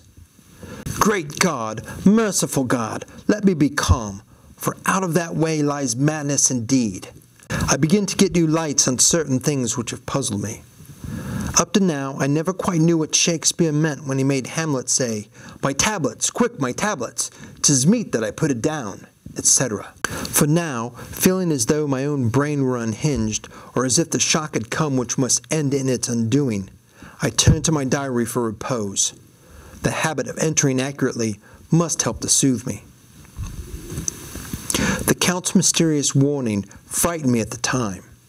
It frightens me more now when I think of it, for in the future he has a fearful hold upon me. I shall fear to doubt what he may say. When I had written in my diary, and had fortunately replaced the book and pen in my pocket, I felt sleepy. The Count's warning came into my mind, but I took pleasure in disobeying it. The sense of sleep was upon me, and with it the obstinacy which sleep brings as outrider. The soft moonlight soothed me, and the wide expanse without gave me a sense of freedom which refreshed me. I determined not to return tonight to the gloom-haunted rooms, but to sleep here, where of old ladies had sat and sung and lived sweet lives, whilst their gentle breasts were sad for the menfolk away in the midst of remorseless wars. I drew a great couch out of its place near the corner, so that as I lay, I could look at the lovely view to east and south, and unthinking of and uncaring for the dust, compose myself for sleep. I suddenly must have fallen asleep. I hope so, but I fear I was awake, for all that followed was startlingly real. so real that now sitting here in the broad full sunlight of the morning, I cannot in the least believe that it was all sleep. I was not alone. The room was the same, unchanged in any way since I came into it. I could see along the floor in the brilliant moonlight my own footsteps marked where I had disturbed the long accumulation of dust. In the moonlight opposite me were 3 young women, ladies by their dress and manner. I thought at the time that I must be dreaming when I saw them, for they threw no shadow on the floor. They came close to me and looked at me for some time, and then whispered together. 2 were dark and had high aquiline noses, like the Count, and great dark piercing eyes that seemed to be almost red when contrasted with the pale yellow moon. The other was fair as can be, with great masses of golden hair and eyes like pale sapphires. I seemed somehow to know her face, to know it in connection with some dreamy fear, but I cannot recollect at the moment how or where. All 3 had brilliant white teeth that shone like pearls against the ruby of their voluptuous lips. There was something about them that made me uneasy, some longing, and at the same time, some deadly fear. I felt in my heart a wicked, burning desire that they would kiss me with those red lips.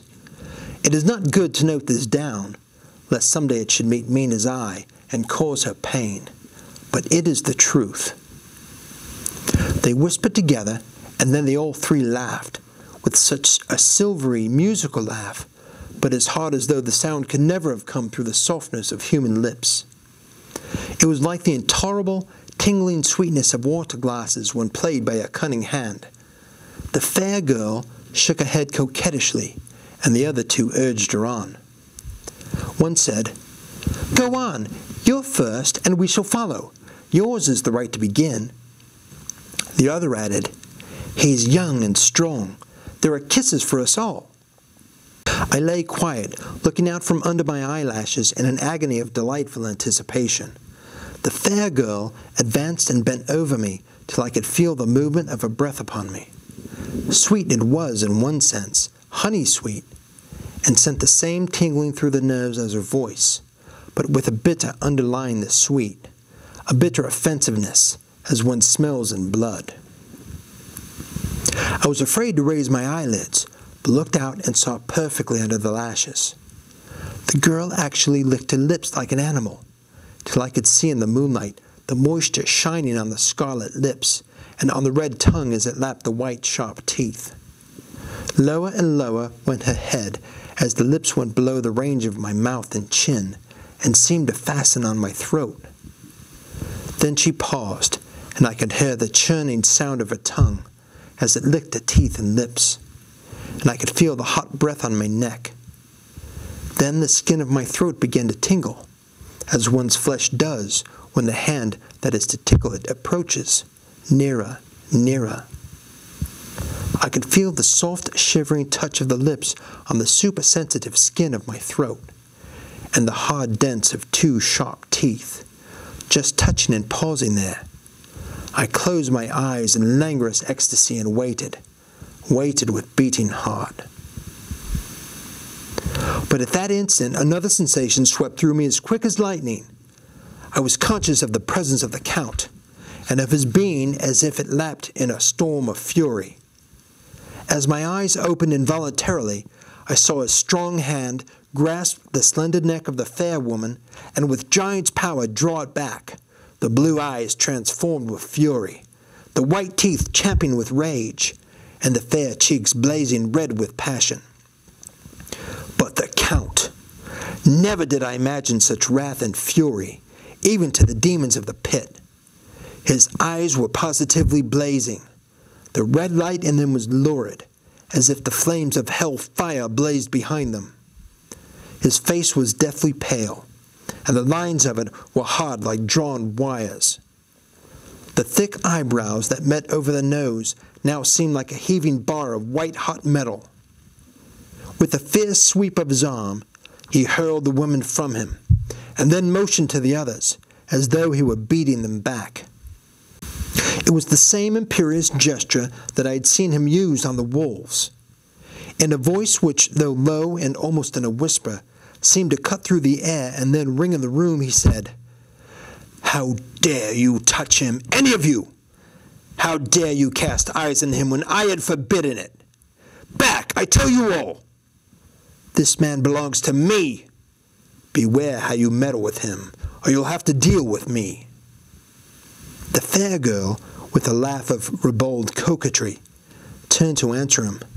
"You yourself never loved. You never love." On this the other woman joined, and such a mirthless, hard, soulless laughter rang through the room that it almost made me faint to hear. It seemed like the pleasure of fiends. Then the Count turned, after looking at my face attentively, and said in a soft whisper, "Yes, I too can love. You yourselves can tell it from the past. Is it not so? Well, now I promise you that when I am done with him, you shall kiss him at your will. Now go! Go! I must awaken him, for there is work to be done."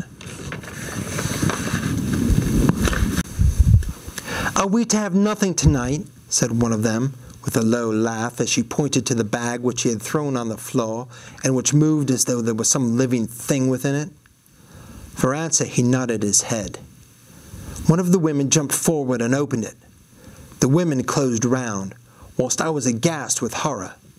But as I looked they disappeared, and with them the dreadful bag. There was no door near them, and they could not have passed me without my noticing. They simply seemed to fade into the rays of the moonlight, and pass out through the window, for I could see outside the dim shadowy forms for a moment before they entirely faded away.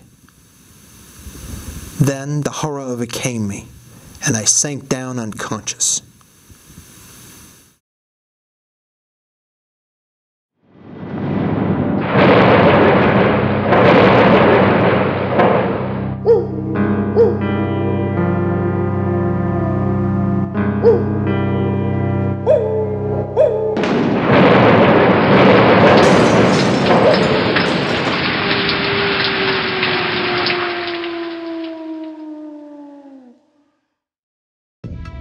Chapter 5. Letter from Miss Mina Murray to Miss Lucy Westenra. 9 May.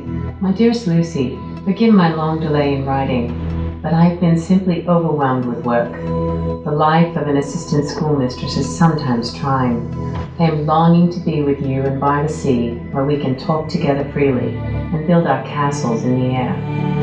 I've been working very hard lately because I want to keep up with Jonathan's studies, and I've been practicing shorthand very assiduously.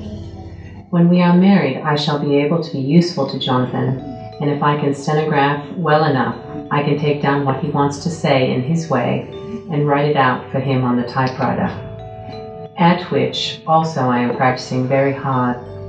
He and I sometimes write letters in shorthand, and he is keeping a stenographic journal of all his travels abroad. When I am with you, I shall keep a diary in the same way. I don't mean one of those 2 pages to the week with Sunday squeezed in a corner diaries, but a sort of journal, which I can write in whenever I feel inclined. I do not suppose there will be much of interest to other people, but it is not intended for them. I may show it to Jonathan some day, if there is in it anything worth sharing, but it is really an exercise book. I shall try to do what I see lady journalists do, interviewing and writing descriptions and trying to remember conversations. I am told that, with a little practice, one can remember all that goes on, or that one hears said during a day. However, we shall see. I will tell you of my little plans when we meet. I have just had a few hurried lines from Jonathan from Transylvania. He is well, and will be returning in about a week. I am longing to hear all his good news. It might be nice to see strange countries. I wonder if we, I mean Jonathan and I, shall ever see them together. There's a 10 o'clock bell ringing. Goodbye, your loving Mina. Tell me all the news when you write. You have not told me anything for a long time. I hear rumors, and especially of a tall, handsome, curly-haired man. Letter, Lucy Westenra to Mina Murray, 17 Chatham Street, Wednesday. My dearest Mina, I must say you tax me very unfairly with being a bad correspondent. I wrote you twice since we parted, and your last letter was only your second. Besides, I have nothing to tell you. There is really nothing to interest you. Town is very pleasant just now, and we go a great deal to picture galleries and for walks and rides in the park. As to the tall, curly-haired man, I suppose it was the one who was with me at the last pop. Someone has evidently been telling tales. That was Mr. Homewood. He often comes to see us, and he and Mama get on very well together. They have so many things to talk about in common. We met some time ago a man that would just do for you if you were not already engaged to Jonathan. He is an excellent parti, being handsome, well off, and of good birth. He is a doctor, and really clever. Just fancy. He is only 29, and he has an immense lunatic asylum all under his own care. Mr. Homewood introduced him to me, and he called here to see us, and often comes now. I think he is one of the most resolute men I ever saw, and yet the most calm. He seems absolutely imperturbable. I can fancy what a wonderful power he must have over his patients. He has a curious habit of looking one straight in the face, as if trying to read one's thoughts. He tries this on very much with me, but I can flatter myself he has got a tough nut to crack. I know that from my glass. Do you ever try to read your own face? I do, and I can tell you it is not a bad study, and gives you more trouble than you can well fancy if you have ever tried it. He says that I afford him a curious psychological study, and I humbly think I do. I do not know how I am writing this even to you. I am afraid to stop, or I should tear up the letter, and I don't want to stop, for I do so want to tell you all. Let me hear from you at once, and tell me all that you think about Mina. Pray for my happiness. Lucy. P.S. I need not tell you this is a secret. Good night again. L. Letter.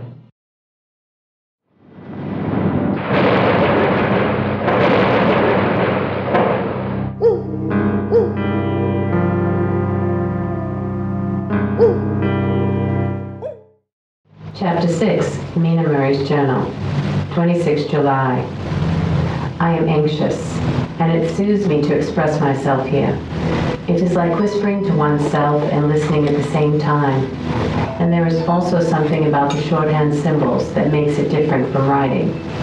I am unhappy about Lucy and about Jonathan. I had not heard from Jonathan for some time, and was very concerned.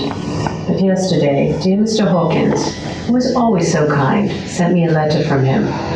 I had written asking him if he had heard, and he said the enclosed had just been received. It is only a line dated from Castle Dracula, and says that he is just starting for home. This is not like Jonathan. I do not understand it, and it makes me uneasy. Then, too, Lucy, although she is so well, has taken to her old habit of walking in her sleep. Her mother has spoken to me about it, and we have decided that I am to lock the door of her room every night. Mrs. Westenra has gotten an idea that sleepwalkers always go out on roofs of houses and along the edges of cliffs, and then get suddenly wakened and fall over with a despairing cry that echoes all over the place. Poor dear, she is naturally anxious about Lucy, and she tells me that her husband, Lucy's father, had the same habit, that he would get up in the night and dress himself and go out, if he were not stopped. Lucy is to be married in the autumn, and is already planning out her dresses, and how her house is to be arranged. I sympathize with her, for I do the same, only Jonathan and I will start in life in a very simple way, and shall have to try to make ends meet.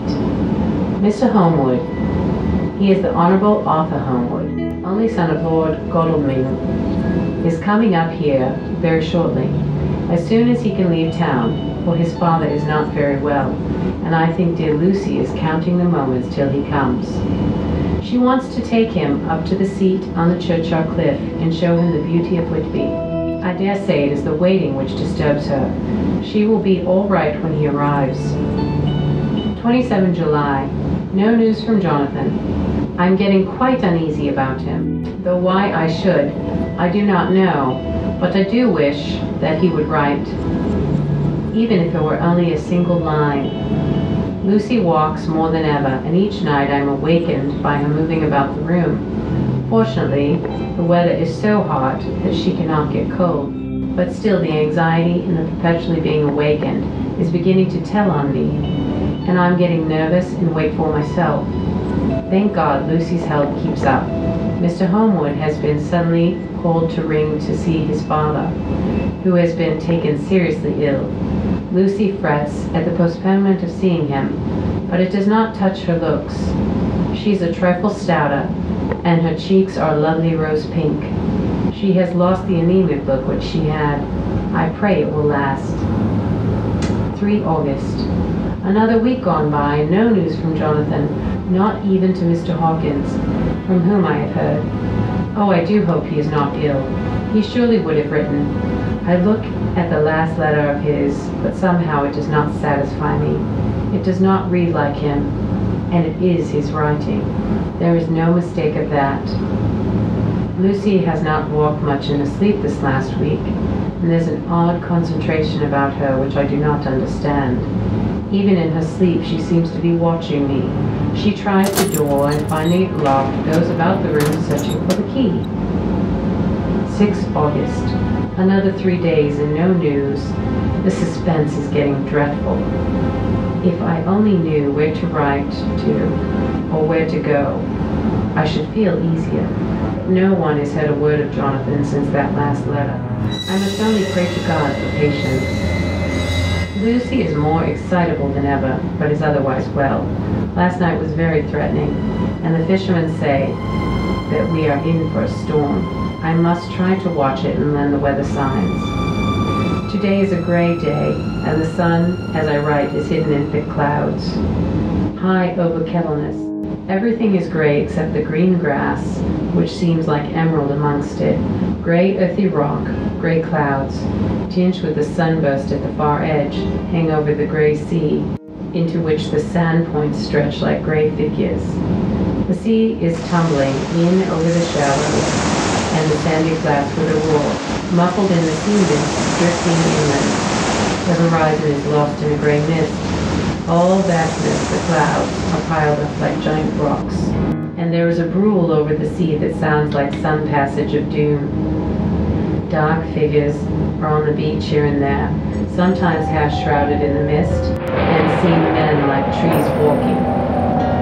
The fishing boats are racing for home, and the rise and the dip in the ground swell as they sweep into the harbor, bending to the scuppers. Here comes old Mr. Swales.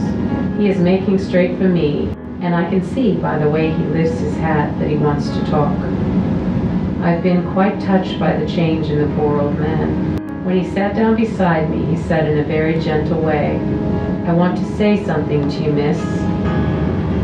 I could see he was not at ease, so I took his poor, old, wrinkled hand into mine and asked him to speak fully. So he said, leaving his hand in mine, "I'm afraid, my dearie, that I must have shocked you with all the wicked things I've been saying about the dead, and such likes for week past, but I didn't mean them, and I want you to remember that when I'm gone, we old folks, that we be daffled, and with one foot abaft and crew cool, don't altogether think of it, and we don't want to feel scart of it, and that's why I've took to making light of it, so that I'd cheer up my own heart a bit. But Lord love you, miss, I ain't afraid of dying not a bit, only I don't want to die if I can help it. My time must be nigh at hand now, for I be old, and 100 years is too much for any man to expect. And I'm so nigh it, that the old man is already whetting his scythe. Ye see, I can't get out of the habit of capping about it all at once. The chaffs will be wag as they used to be. Someday soon the angel of death will sound his trumpet for me. But don't ye dole and greet, my dearie. For he saw that I was crying. If he should come this very night, I'd not refuse to answer his call. For life be after all only a waitin' for something else than what we're doing, and death be all that we can rightly depend on. But I am content, for it's comin' to me, my dearie, and comin' quick. It may be comin' while we be lookin' and wonderin'. Maybe it's in the wind out over the sea that's bringin' with a loss and wreck, and sore distress and sad hearts. Look, look! He cried suddenly. There's something in that wind in the host beyond that sounds and looks and tastes and smells like death. It's in the air. I feel it comin'. Lord, make me answer cheerful when he call comes. He held up his arms devoutly and raised his hat. His mouth moved as though he were praying. After a few minutes' silence, he got up, shook hands with me, and blessed me, and said goodbye and hobbled off. It all touched me and upset me very much. I was glad when the Coast Guard came along, with his spyglass under his arm. He stopped to talk with me, as he always does, but at the time he kept looking at the strange ship. I can't make her out, he said. She's a Russian by the look of her, but she's knocking about in the queerest way. She doesn't know her mind a bit. She seems to see the storm coming, but can't decide whether to run up north in the open or to put in here. Look there again. She is steered mightily strangely, for she doesn't mind the hand on the wheel. We'll hear more of her before this time tomorrow.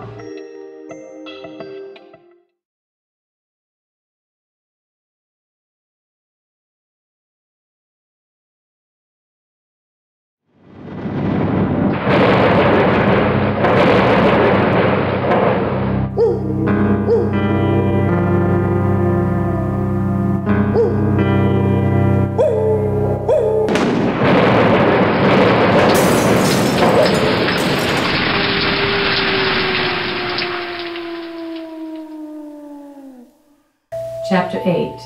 Mina Murray's Journal. Same day, 11 o'clock p.m. Oh, but I am tired. If it were not that I had made my diary a duty, I should not open it tonight. We had a lovely walk. Lucy, after a while, was in gay spirits, owing, I think, to some dear cows who came nosing toward us in a field close to the lighthouse, and frightened the wits out of us. I believe we forgot everything except, of course, personal fear, and it seemed to wipe the slate clean and give us a fresh start. We had a capital, severe tea at Robin Hood's Bay in a sweet little old-fashioned inn, with a bow window right over the seaweed-covered rocks on the strand. I believe we should have shocked the new woman with our appetites. Men are more tolerant, bless them. Then we walked home with some, or rather many, stoppages to rest, and with our hearts full of constant dread of wild bulls. Lucy was really tired, and we intended to creep off to bed as soon as we could. The young curate came in, however, and Mrs. Westenra asked him to stay for supper. Lucy and I had both a fight for it with the dusty miller. I know it was a hard fight on my part, and I am quite heroic. I think that someday the bishops must get together and see about breeding up a new class of curates, who don't take supper no matter how hard they may be pressed to, and who will know when girls are tired. Lucy is asleep and breathing softly. She has more color in her cheeks than usual and looks oh so sweet. If Mr. Homewood fell in love with seeing her only in the drawing room, I wonder what he would say if he saw her now. Some of the new women writers will someday start an idea that men and women should be allowed to see each other asleep before proposing or accepting, but I suppose the new woman won't condescend in future to accept. She will do the proposing herself, and a nice job she will make of it too. There's some consolation in that. I am so happy tonight because dear Lucy seems better. I really believe she has turned the corner, and that we are over her troubles with dreaming. I should be quite happy if I only knew if Jonathan. God bless and keep him. 11 August, diary again. No sleep now, so I may as well write. I am too agitated to sleep. We've had such an adventure, such an agonizing experience. I fell asleep as soon as I had closed my diary. Suddenly I became broad awake and sat up, with a horrible sense of fear upon me, and of some feeling of emptiness around me. The room was dark, so I could not see Lucy's bed. I stole across and felt for her. The bed was empty. I lit a match and found that she was not in the room. The door was shut, but not locked, as I had left it. I feared to wake her mother, who had been more than usually ill lately, so threw on some clothes and got ready to look for her. As I was leaving the room, it struck me that the clothes she wore might give me some clue to her dreaming intention. Dressing gown would mean house, dress outside. Dressing gown and dress were both in their places. Thank God, I said to myself, she cannot be far, and she is only in her nightdress. I ran downstairs and looked in the sitting room. Not there. Then I looked in all the other rooms of the house, with an ever-growing fear chilling my heart. Finally, I came to the hall door and found it open. It was not wide open, but the catch of the lock had not caught.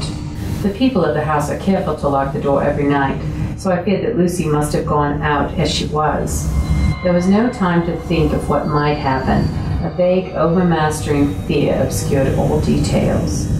I took a big, heavy shawl and ran out. The clock was striking 1, as I was in the crescent, and there was not a soul in sight. I ran along the north terrace, but could see no sign of the white figure, which I expected. At the edge of the west cliff above the pier, I looked across the harbor to the east cliff, in the hope or fear, I don't know which, of seeing Lucy in her favorite seat. There was a bright full moon, and heavy black driving clouds, which threw the whole scene into a fleeting diorama of light and shade as they sailed across. For a moment or two I could see nothing, as the shadow of a cloud obscured St. Mary's Church and all around it. Then, as the cloud passed, I could see the ruins of the abbey coming into view, and as the edge of a narrow band of light, as sharp as a sword cut, moved along, the church and churchyard became gradually visible. Whatever my expectation was, it was not disappointed, for there, on her favorite seat, the silver light of the moon struck a half-reclining figure, snowy white. The coming of the cloud was too quick for me to see much, for shadow shut down on light almost immediately. But it seemed to me that something dark stood behind the seat, where the white figure shone, and bent over it. What it was, whether man or beast, I could not tell.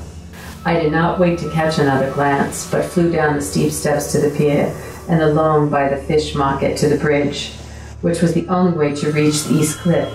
The town seemed as dead, for not a soul did I see. I rejoiced that it was so, for I wanted no witness of poor Lucy's condition. The time and distance seemed endless, and my knees trembled, and my breath became labored as I toiled up the endless steps to the abbey. I must have gone fast, and yet it seemed to me as if my feet were weighted and lead, and as though every joint in my body were rusty. When I got almost to the top, I could see the seat and the white figure, for now I was close enough to distinguish it even through the spells of shadow. There was undoubtedly something long and black bending over the half-reclining white figure. I called in fright, "Lucy, Lucy!" and something raised a head, and from where I was I could see the white face and red gleaming eyes. Lucy did not answer, and I ran on to the entrance of the churchyard. As I entered, the church was between me and the seat, and for a minute or so I lost sight of her.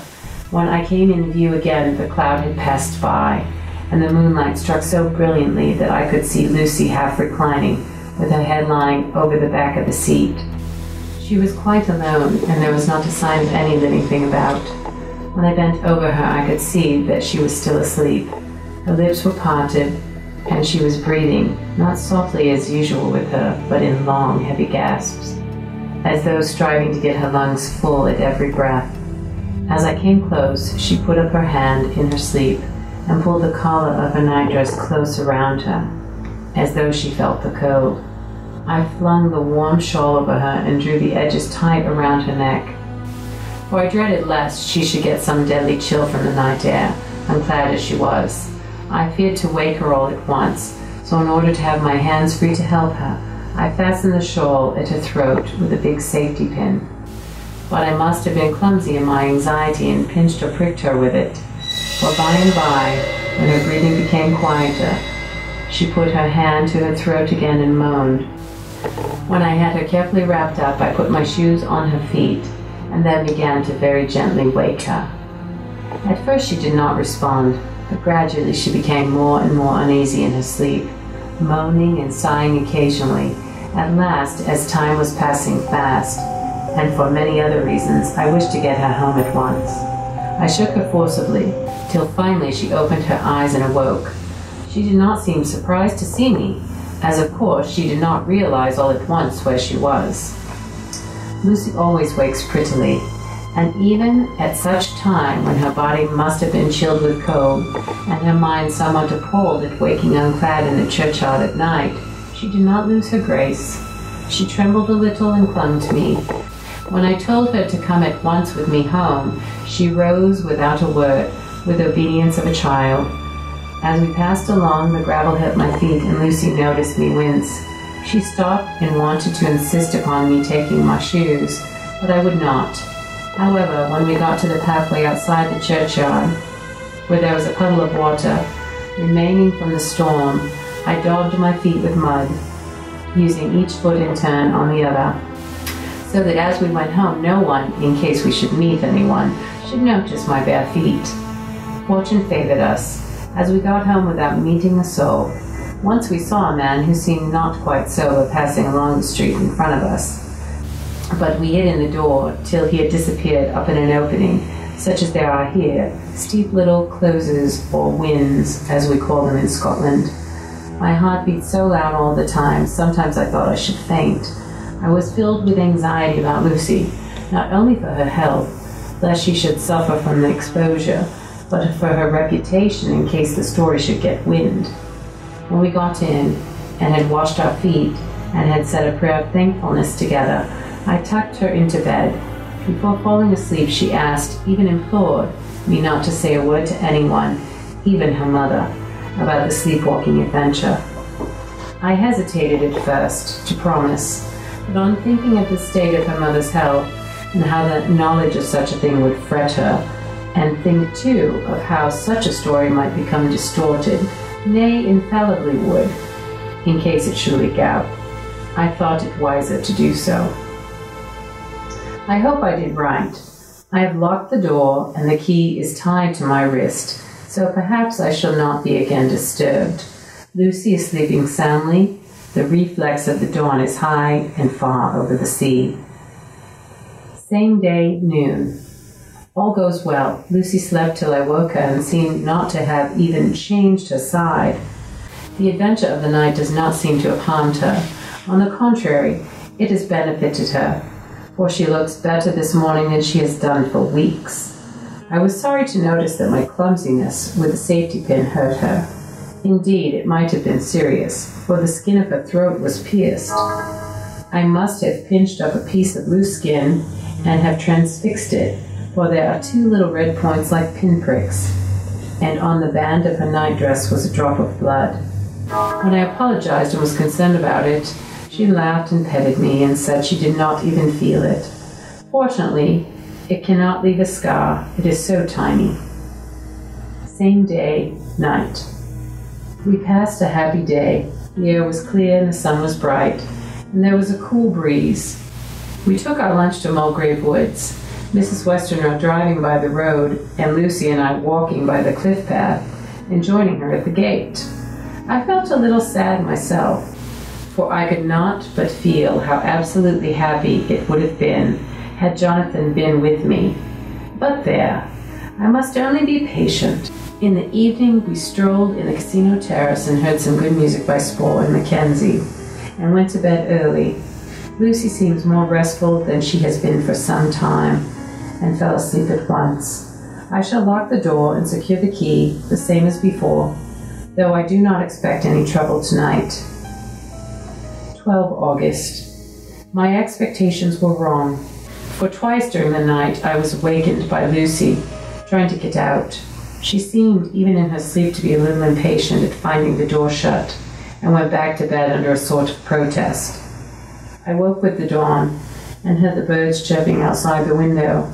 Lucy woke too, and I was glad to see was even better than on the previous morning. All her gaiety of manner seemed to have come back, and she came and snuggled in beside me and told me all about Arthur. I told her how anxious I was about Jonathan, and then she tried to comfort me. Well, she succeeded somewhat, for though sympathy can't alter facts, it can make them more bearable. 13 August. Another quiet day, and to bed with the key on my wrist as before. Again, I awoke in the night and found Lucy sitting up in bed, still asleep, pointing to the window. I got up quietly and pulling aside the blind, looked out. It was brilliant moonlight, and the soft effect of the light over the sea and sky, merged together in one great silent mystery, was beautiful beyond words. Between me and the moonlight fitted a great bat, coming and going in great whirling circles. Once or twice it came quite close, but was, I suppose, frightened at seeing me, and flitted away across the harbor towards the Abbey. When I came back from the window, Lucy had lain down and was sleeping peacefully. She did not stir again all night. 14 August. On the East Cliff, reading and writing all day, Lucy seems to have become as much in love with the spot as I am, and it's hard to get her away from it when it is time to come home for lunch or tea or dinner. This afternoon, she made a funny remark. We were going home for dinner and had come to the top of the steps from the West Pier and stopped to look at the view, as we generally do. The setting sun, low down in the sky, was dropping just behind Kettleness. The red light was thrown over the East Cliff and the old Abbey, and it seemed to bathe everything in a beautiful rosy glow. We were silent for a while, and suddenly Lucy murmured to herself, "His red eyes again! They are just the same!" It was such an odd expression, coming apropos of nothing, that it quite startled me.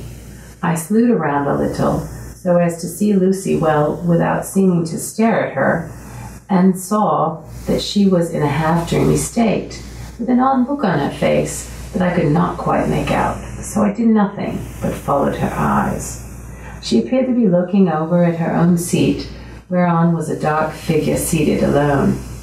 I was quite a little startled myself, what seemed for an instant as if the stranger had great eyes like burning flames, but a second look dispelled the illusion.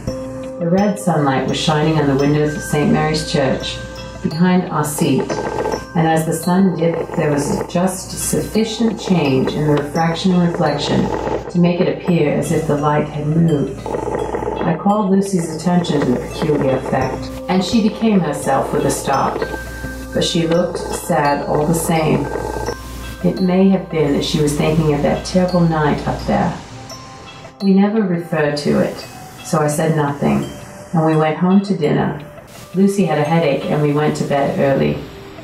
I saw her asleep, and went out for a little stroll myself. I walked along the cliffs to the westward, and was full of sweet sadness, for I was thinking of Jonathan. When coming home, it was then bright moonlight, so bright that though the front of our part of the crescent was in shadow, everything could be well seen. I threw a glance up at our window and saw Lucy's head leaning out. I opened my handkerchief and waved it. She did not notice or make any movement whatever. Just then the moonlight crept around an angle of the building, and the light fell on the window. There distinctly was Lucy with her head lying up against the side of the windowsill, and her eyes shut. She was fast asleep, and by her, seated at the windowsill, was something that looked like a good-sized bird. I was afraid she might get a chill, so I ran upstairs. But as I came into the room, she was moving back to her bed, fast asleep and breathing heavily. She was holding her hand to her throat, as though to protect it from the cold.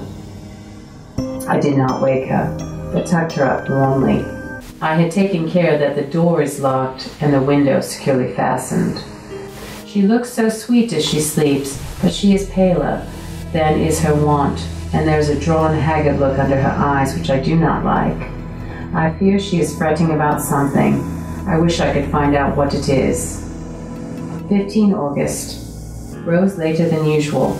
Lucy was languid and tired, and I slept on after we had been called. We had a happy surprise at breakfast. Arthur's father is better and wants the marriage to come off soon.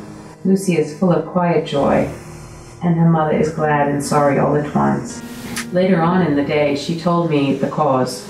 She is grieved to lose Lucy as her very own, but she is rejoiced that she will soon have someone to protect her. Poor dear sweet lady. She confided to me that she has got her death warrant. She has not told Lucy and made me promise secrecy. Her doctor told her that within a few months at most, she must die, for her heart is weakening. At any time, even now, a sudden shock would almost surely kill her. Ah, we were wise to keep her from the affair of the dreadful night of Lucy's sleepwalking. 17 August. No diary for 2 whole days. I have not had the heart to write. Some sort of shadowy pall seems to be coming over our happiness. No news from Jonathan, and Lucy seems to be growing weaker, whilst her mother's hours are numbering to a close. I do not understand Lucy's fading away as she is doing. She eats well and sleeps well and enjoys the fresh air, but all the time the roses in her cheeks are fading, and she gets weaker and more languid day by day. At night, I hear her gasping as if for air. I keep the key of her door always fastened to my wrist at night, but she gets up and walks about the room and sits at the open window. Last night I found her leaning out when I woke up, and when I tried to wake her I could not. She was in a faint. When I managed to restore her, she was weak as water and cried silently between long, painful struggles for breath. When I asked her how she came to be at the window, she shook her head and turned away. I trust her feeling ill may not be from the unlucky prick of the safety pin. I looked at her throat just now as she lay asleep, and the tiny wounds seem not to have healed. They are still open and, if anything, larger than before, and the edges of them are faintly white. They are like little white dots with red centers. Unless they heal within a day or two, I shall insist on the doctor seeing about them.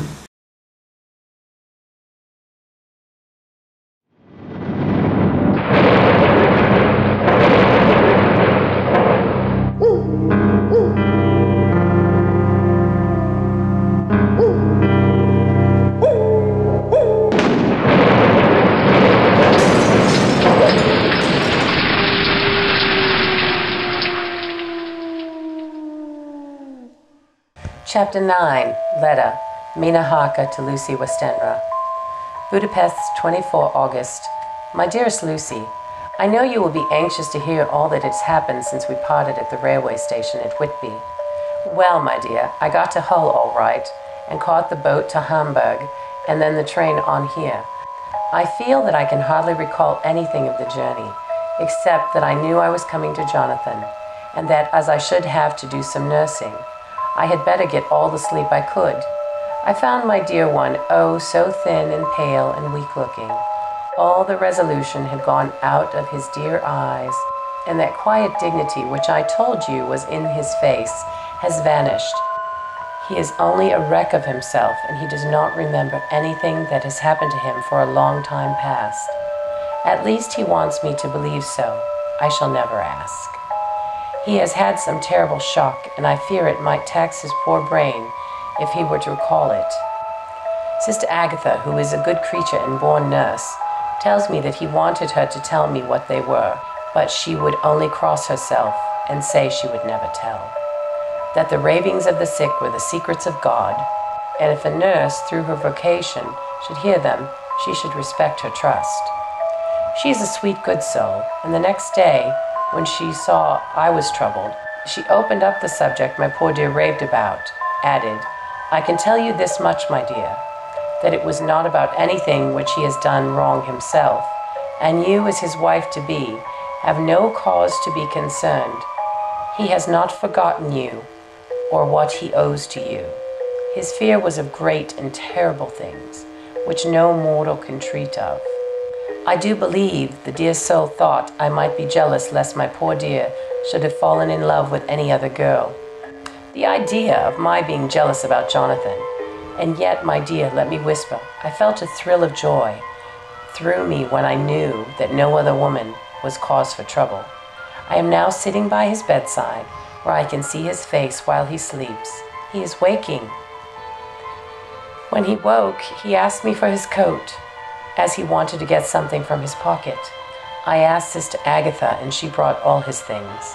I saw amongst them was his notebook, and was going to ask him to let me look at it, for I knew that I might find some clue to his trouble, but I suppose he must have seen my wish in my eyes, for he sent me over to the window, saying he wanted me to be quite alone for a moment. Then he called me back, and he said to me very solemnly, "Wilhelmina." I knew that he was in deadly earnest, for he has never called me by that name since he asked me to marry him. You know, dear, my ideas of the trust between husband and wife. There should be no secret, no concealment. I have had a great shock, and when I try to think of what it is, I feel my head spin around. And I do not know if it is the real or the dreaming of a madman. You know I had brain fever, and that it is to be mad.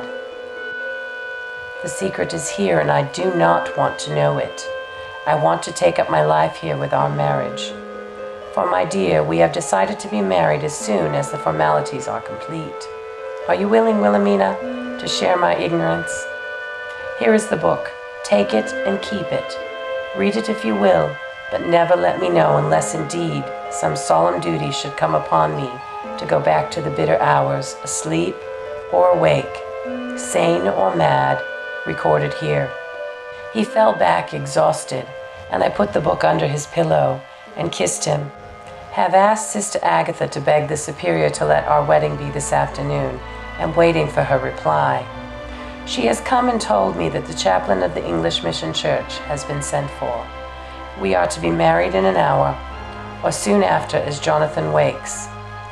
Lucy, the time has come and gone. I feel very solemn, but very, very happy.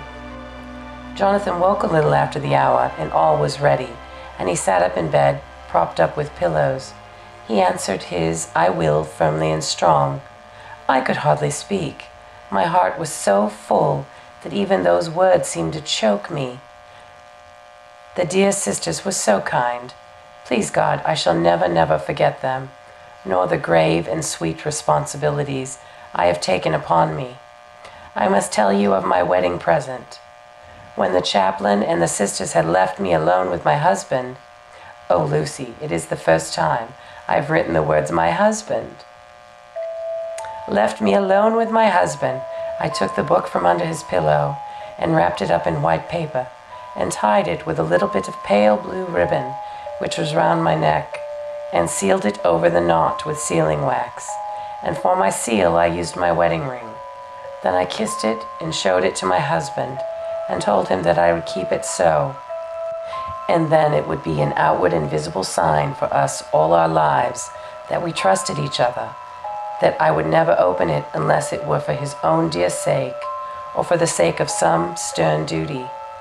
Then he took my hand in his, and oh, Lucy, it was the first time he took his wife's hand and said that it was the dearest thing in all the wide world, and then he would go through all the past again to win it, if need be. The poor dear meant to have said a part of the past, but he cannot think of time yet, and I shall not wonder if at first he mixes up not only the month, but the year. Well, my dear, could I say? I could only tell him that I was the happiest woman in all the wide world, and that I had nothing to give him except myself, my life, and my trust, and that with these went my love and duty for all the days of my life. And my dear, when he kissed me and drew me to him with his poor weak hands, it was like a solemn pledge between us. Lucy, dear, do you know why I tell you all this? It is not only because it is all sweet to me, but because you have been and are very dear to me. It was my privilege to be your friend and guide when you came from the schoolroom to prepare for the world of life. I want you to see now with the eyes of a very happy wife where the duty has led me, so that in your own married life you too may be all happy as I am. My dear, please Almighty God, your life may be all it promises, a long day of sunshine with no harsh wind, no forgetting duty, no distrust. I must not wish you no pain, for that can never be, but I do hope you will always be as happy as I am now. Goodbye, my dear. I shall post this at once and perhaps write you very soon again. I must stop, for Jonathan is waking. I must attend my husband. Your ever-loving Mina Harker. Letter Lucy Westenra to Mina Harker. Whitby, 30 August. My dearest Mina, oceans of love and millions of kisses, and may you soon be in your own home with your husband. I wish you were coming home soon enough to stay with us here. The strong air would soon restore Jonathan. It has quite restored me. I'm full of life and sleep well. You will be glad to know that I have quite given up walking in my sleep. I think I've not stirred out of my bed for a week. That is when I once got into at night. Arthur says I'm getting fat. By the way, I forget to tell you that Arthur is here. We have such walks and drives and rides and rowing and tennis and fishing together, and I love him more than ever. He tells me that he loves me more, but I doubt that. For at first he told me that he couldn't love me more than he did then. But then, this is nonsense. There he is calling to me. So no more just at present from your loving Lucy. P.S. Mother sends her love. She seems better, poor dear. P. P.S. We are to be married on 28 September. Dr. Seward's Diary. 20 August. The case of Renfield grows ever more interesting. He is now so far quieted that there are spells of cessation in his passion. For the first week after his attack, he was perpetually violent. Then one night, just as the moon rose, he grew quiet and kept murmuring to himself, "Now I can wait, now I can wait." The attendant came to tell me, so I ran down at once to have a look at him. He was still in the straight waistcoat in the padded room, but the suffused look had gone from his face, and his eyes had something of their old pleading, I might almost say cringing softness. I was satisfied with his present condition, and directed him to be relieved. The attendants hesitated, but finally carried out my wishes without protest.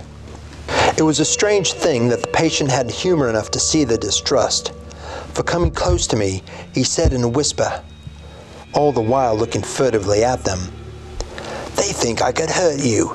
Fancy me hurting you. The fools." It was soothing somehow to the feelings to find myself disassociated even in the mind of this poor madman from the others. But all the same, I do not follow his thought. Am I to take it that I have anything in common with him, so that we are, as it were, to stand together? Or has he to gain from me some good so stupendous that my well-being is needful to him? I must find out later on. Tonight he will not speak. Even the offer of a kitten or even a full-grown cat will not tempt him. He will only say, "I don't take stock in cats. I have more to think of now, and I can wait. I can wait." After a while I left him. The attendant tells me that he was quiet until just before dawn, and then that he began to get uneasy, and at length violent, until at last he fell into a paroxysm which exhausted him so that he swooned into a sort of coma. 3 nights has the same thing happened, violent all day, then quiet from moonrise to sunrise. I wish I could get some clue as to the cause. It would almost seem as if there was some influence which came and went. Happy thought! We shall tonight play sane wits against mad ones. He escaped before without our help. Tonight he shall escape with it. We shall give him a chance and have the men ready to follow in case they are required. 23 August. The expected always happens. How well Disraeli knew life. Our bird, when he found the cage open, would not fly, so all our subtle arrangements went for naught. At any rate, we have proved one thing. that the spells of his quietness last a reasonable time. We shall in future be able to ease his bonds for a few hours each day.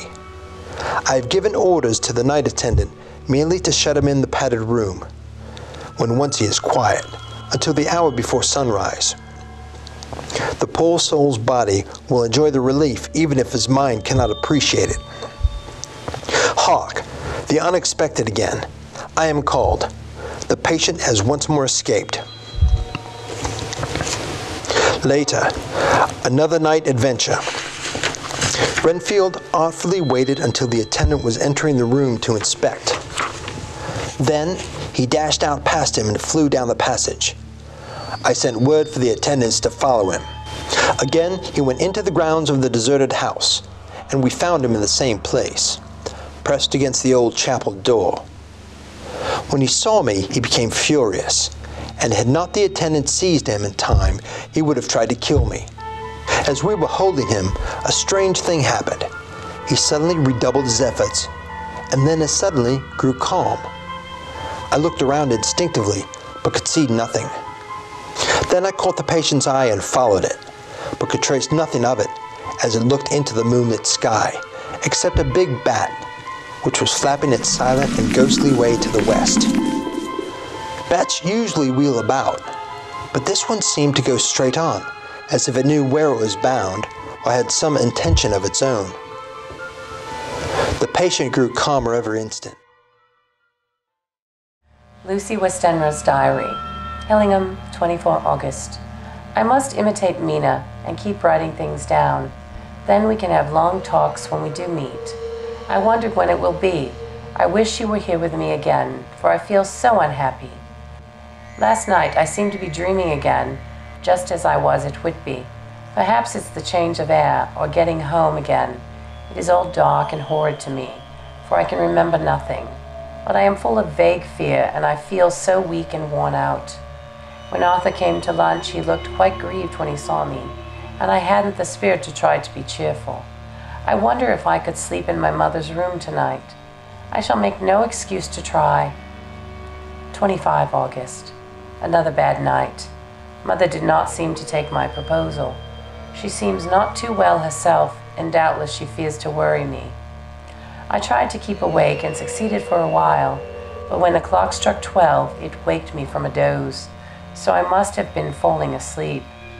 There was a sort of scratching or flapping at the window, but I did not mind it, as I remember no more. I suppose I must have fallen asleep. More bad dreams. I wish I could remember them. This morning I am horribly weak. My face is ghastly pale, and my throat pains me. It must be something wrong with my lungs, for I don't seem to be getting enough air.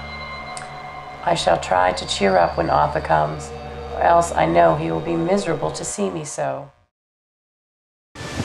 Telegram, Arthur Holmwood to Seward. 1 September. Am summoned to see my father, who is worse. Am writing. Write me fully by tonight's post. Letter from Dr. Seward to Arthur Holmwood. 2 September. My dear old fellow, with regard to Miss Westenra's health, I hasten to let you know at once that in my opinion there is not any functional disturbance or any malady that I know of. At the same time, I am not by any means satisfied with her appearance. She is woefully different from what she was when I saw her last. Of course, you must bear in mind that I did not have full opportunity of examination, such as I should wish. Our very friendship makes a little difficulty, which not even medical science or custom can bridge over.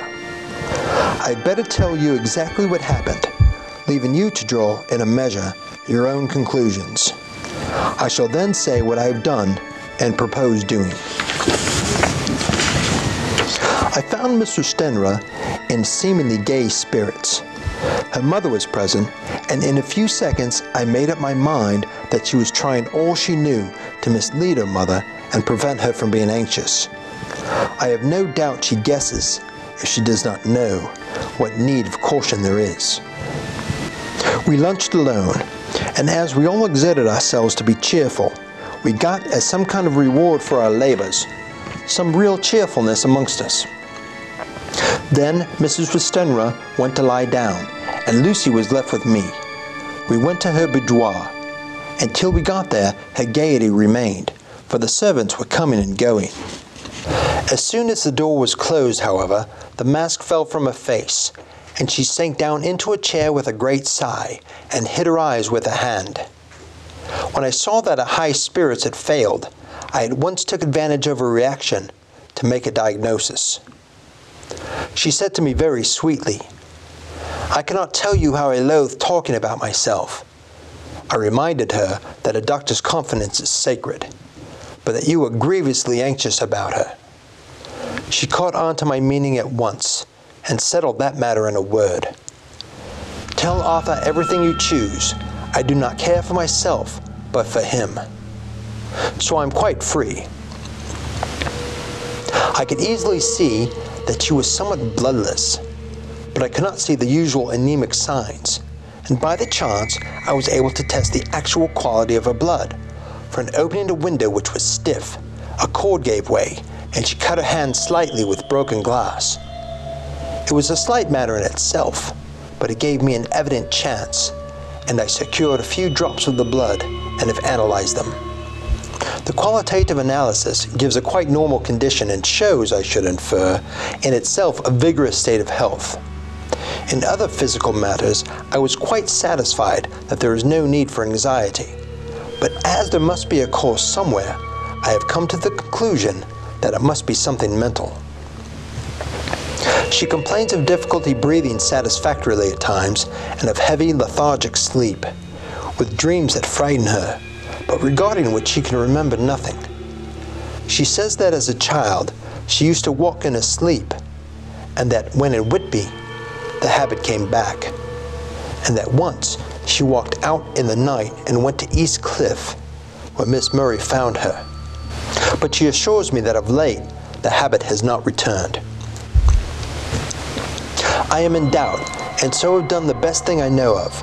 I have written to my old friend and master, Professor Van Helsing of Amsterdam, who knows as much about obscure diseases as anyone in the world. I have asked him to come over, and as you told me that all things were to be at your charge, I have mentioned to him who you are and your relations to Miss Westenra. This, my dear fellow, is in obedience to your wishes, for I am only too proud and happy to do anything I can for her. Van Helsing would, I know, do anything for me for personal reasons, so no matter on what ground he comes, we must accept his wishes. He is a seemingly arbitrary man. This is because he knows what he is talking about better than anyone else. He is a philosopher and a metaphysician, and one of the most advanced scientists of his day. And he has, I believe, an absolutely open mind. This with an iron nerve, a temper of the ice brook, an indomitable resolution, self-command, and toleration, exalted from virtues to blessings, and the kindliest and truest heart that beats. These form his equipment for the noble work that he is doing for mankind, work both in theory and practice, for his views are as wide as his all-embracing sympathy. I tell you these facts that you may know why I have such confidence in him. I have asked him to come at once, and I shall see Miss Westenra again tomorrow. She is to meet me at the stores, so that I may not alarm her mother by too early a repetition of my call. Yours always, John Seward.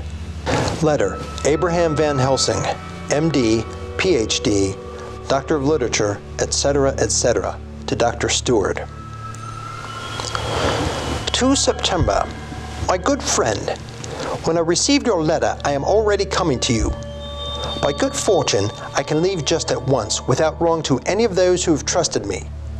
With fortune other, then it is bad for those who have trusted, for I come to my friend when he calls me to aid those he holds dear.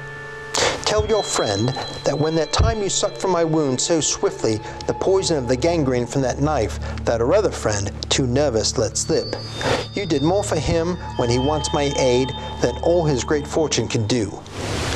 Though it's a pleasure added to do for him, your friend, it is to you that I come. Have near at hand, and please arrange that we may see the young lady not too late on tomorrow. for it is likely that I may have to return here that night. But if need be, I shall come again in 3 days, and stay longer if I must. Till then, goodbye, my friend John. Van Helsing. Letter, Dr. Seward to Honorable Arthur Holmwood. 3 September. My dear Odd, Van Helsing is come and gone. He came on with me to Hillingham and found that, by Lucy's discretion, her mother was lunching out, so that we were alone with her.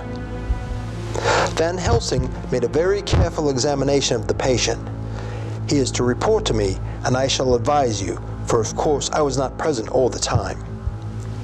He is, I fear, much concerned, but says he must think.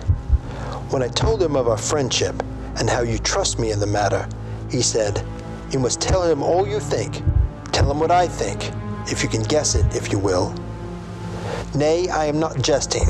This is no jest, but life and death, perhaps more. I asked what he meant by that, for he was very serious. This was when we had come back to town, and he was having a cup of tea before starting on his return to Amsterdam. He would not give me any further clue. You must not be angry with me, Odd, because his very reticence means that all his brains are working for her good. He will speak plainly enough when the time comes, be sure. So I told him I would simply write an account of our visit, just as if I were doing a descriptive special article for the Daily Telegraph. He seemed not to notice, but remarked that the smuts of London were not quite so bad as they used to be when he was a student here. I am to get his report tomorrow, if he can possibly make it. In any case, I am to have a letter. Well, as to the visit, Lucy was more cheerful than on the day I first saw her, and certainly looked better. She lost something of the ghastly look that so upset you, and her breathing was normal. She was very sweet to the professor, as she always is, and tried to make him feel at ease, though I could see the poor girl was making a hard struggle for it. I believe Van Helsing saw it too, for I saw the quick look under his bushy brows that I knew of old. Then he began to chat of all things except ourselves and diseases, and with such infinite geniality that I could see poor Lucy's pretense of animation merge into reality. Then, without any seeming change, he brought the conversation gently round to his visit, and suavely said, "My dear young miss, I have so great pleasure because you are so much beloved. That is much, my dear, even were there that which I did not see. They told me that you were down in the spirit, and that you were of a ghastly pale. To them I say, poof," and he snapped his fingers at me and went on. "But you and I shall show them how wrong they are. How can he," and he pointed at me with the same look and gesture as that with which he pointed me out in class, on or rather after a particular occasion he never fails to remind me of. How could he know anything of young ladies? He has his madmen to play with, and to bring them back to happiness and to those that love them. It is much to do, and oh, but there are rewards in that we can bestow such happiness. But the young ladies, he has no wife nor daughter, and the young do not tell themselves to the young, but to the old, like me, who have known so many sorrows and the causes of them. So, my dear, we shall send him away to smoke the cigarette in the garden, whilst you and I have a little talk all to ourselves." I took the hint and strolled about, and presently the professor came to the window and called me in. He looked grave, but said, "I have made careful examination, but there is no functional cause. With you I agree that there has been much blood lost. It has been, but is not. But the conditions of her are in no way anemic. I have asked her to send me her maid, that I may ask just 1 or 2 questions, so I may not chance to miss anything. I know well what you will say, and yet there is cause. There is always cause for everything. I must go back home and think. You must send me a telegram every day, and if there be cause, I shall come again. The disease, for not to be well is a disease, interests me, and the sweet young dear, she interests me too. She charmed me, and for her, if not for you or disease, I come." As I tell you, he would not say a word more, even when we were alone. And so now, Odd, You know all I know. I shall keep stern watch. I trust your poor father is getting better. It must be a terrible thing for you, my dear old fellow, to be placed in such a position between two people who are both so dear to you. I know your idea of duty to your father, and you are right to stick to it. But if need be, I shall send you word to come at once to Lucy. So do not be over anxious unless you hear from me. Dr. Seward's Diary. 4 September. Animal-loving patient still keeps up our interest in him. He had only one outburst, and that was yesterday at an unusual time. Just before the stroke of noon, he began to grow restless. The attendant knew the symptoms, and at once summoned aid. Fortunately, the men came at a run, and were just in time, for at the stroke of noon, he became so violent that it took all their strength to hold him. In about 5 minutes, however, he began to get more quiet, and finally sank into a sort of melancholy, in which state he has remained up to now. The attendant tells me that his screams whilst in the paroxysms were really appalling. I found my hands full when I walked in, attending to some other patients who were frightened by him. Indeed, I can quite understand the effect, for the sounds disturbed even me, though I was some distance away.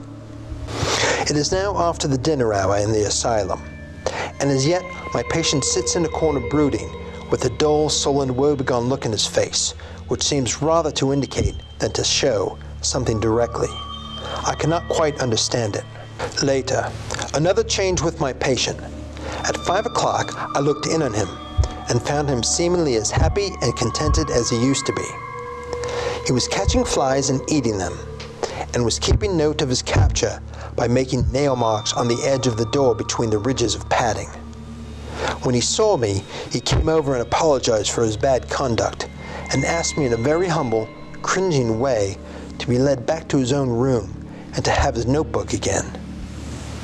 I thought it well to humor him, so he is back in his room with his window open. He has the sugar of his tea spread out on the windowsill, and is reaping quite a harvest of flies. He is not now eating them, but putting them in a box, as of old, and is already examining the corners of his room to find a spider. I tried to get him to talk about the past few days, for any clue to his thoughts would be of immense help to me, but he would not rise. For a moment or two, he looked very sad, and said in a sort of faraway voice, as though saying it rather to himself than to me, all over, he has deserted me. No hope for me now unless I do it myself." Then suddenly turning to me in a resolute way, he said, "Doctor, would you be very good to me and let me have a little more sugar? I think it would be very good for me." "And the flies?" I said. "Yes, the flies like it too, and I like the flies, therefore I like it. And there are people who know so little as to think that madmen do not argue." I got him a double supply, and left him as happy a man, I suppose, as any in the world. I wish I could fathom his mind. Midnight. Another change in him. I had been to see Miss Westenra, whom I found much improved, and had just returned, and was standing at our gate looking at the sunset, when once more I heard him yelling. As his room is on this side of the house, I could hear it better than in the morning. It was a shock to me to turn from the wonderful smoky beauty of a sunset over London, with its lurid lights and inky shadows, and all the marvelous tints that come on foul clouds even as on foul water, and to realize all the grim sternness of my own cold stone building, with its wealth of breathing misery, and my own desolate heart to endure it all. I reached him just after the sun was going down, and from his window saw the red disk sink. As it sank, he became less and less frenzied, and just as it dipped, he slid from the hands that held him and sank to the floor.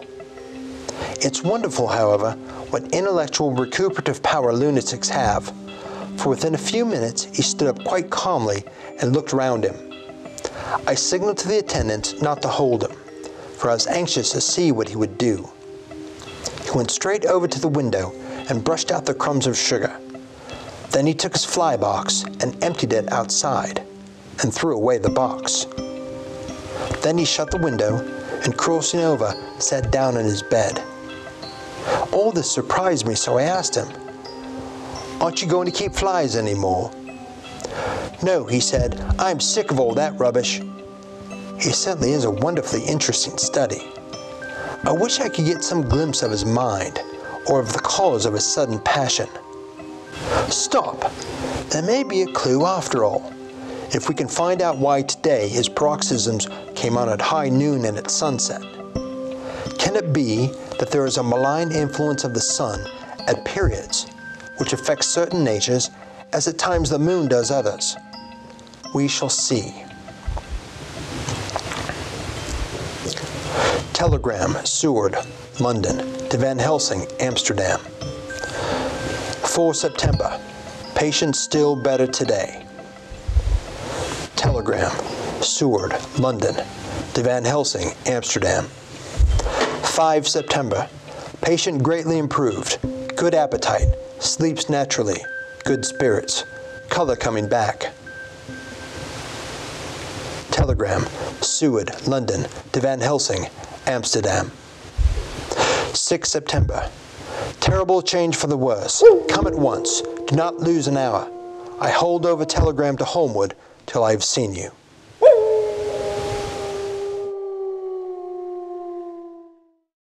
There now. That wasn't so bad, was it? I told you you had nothing to fear. Please, feel free to leave as you wish.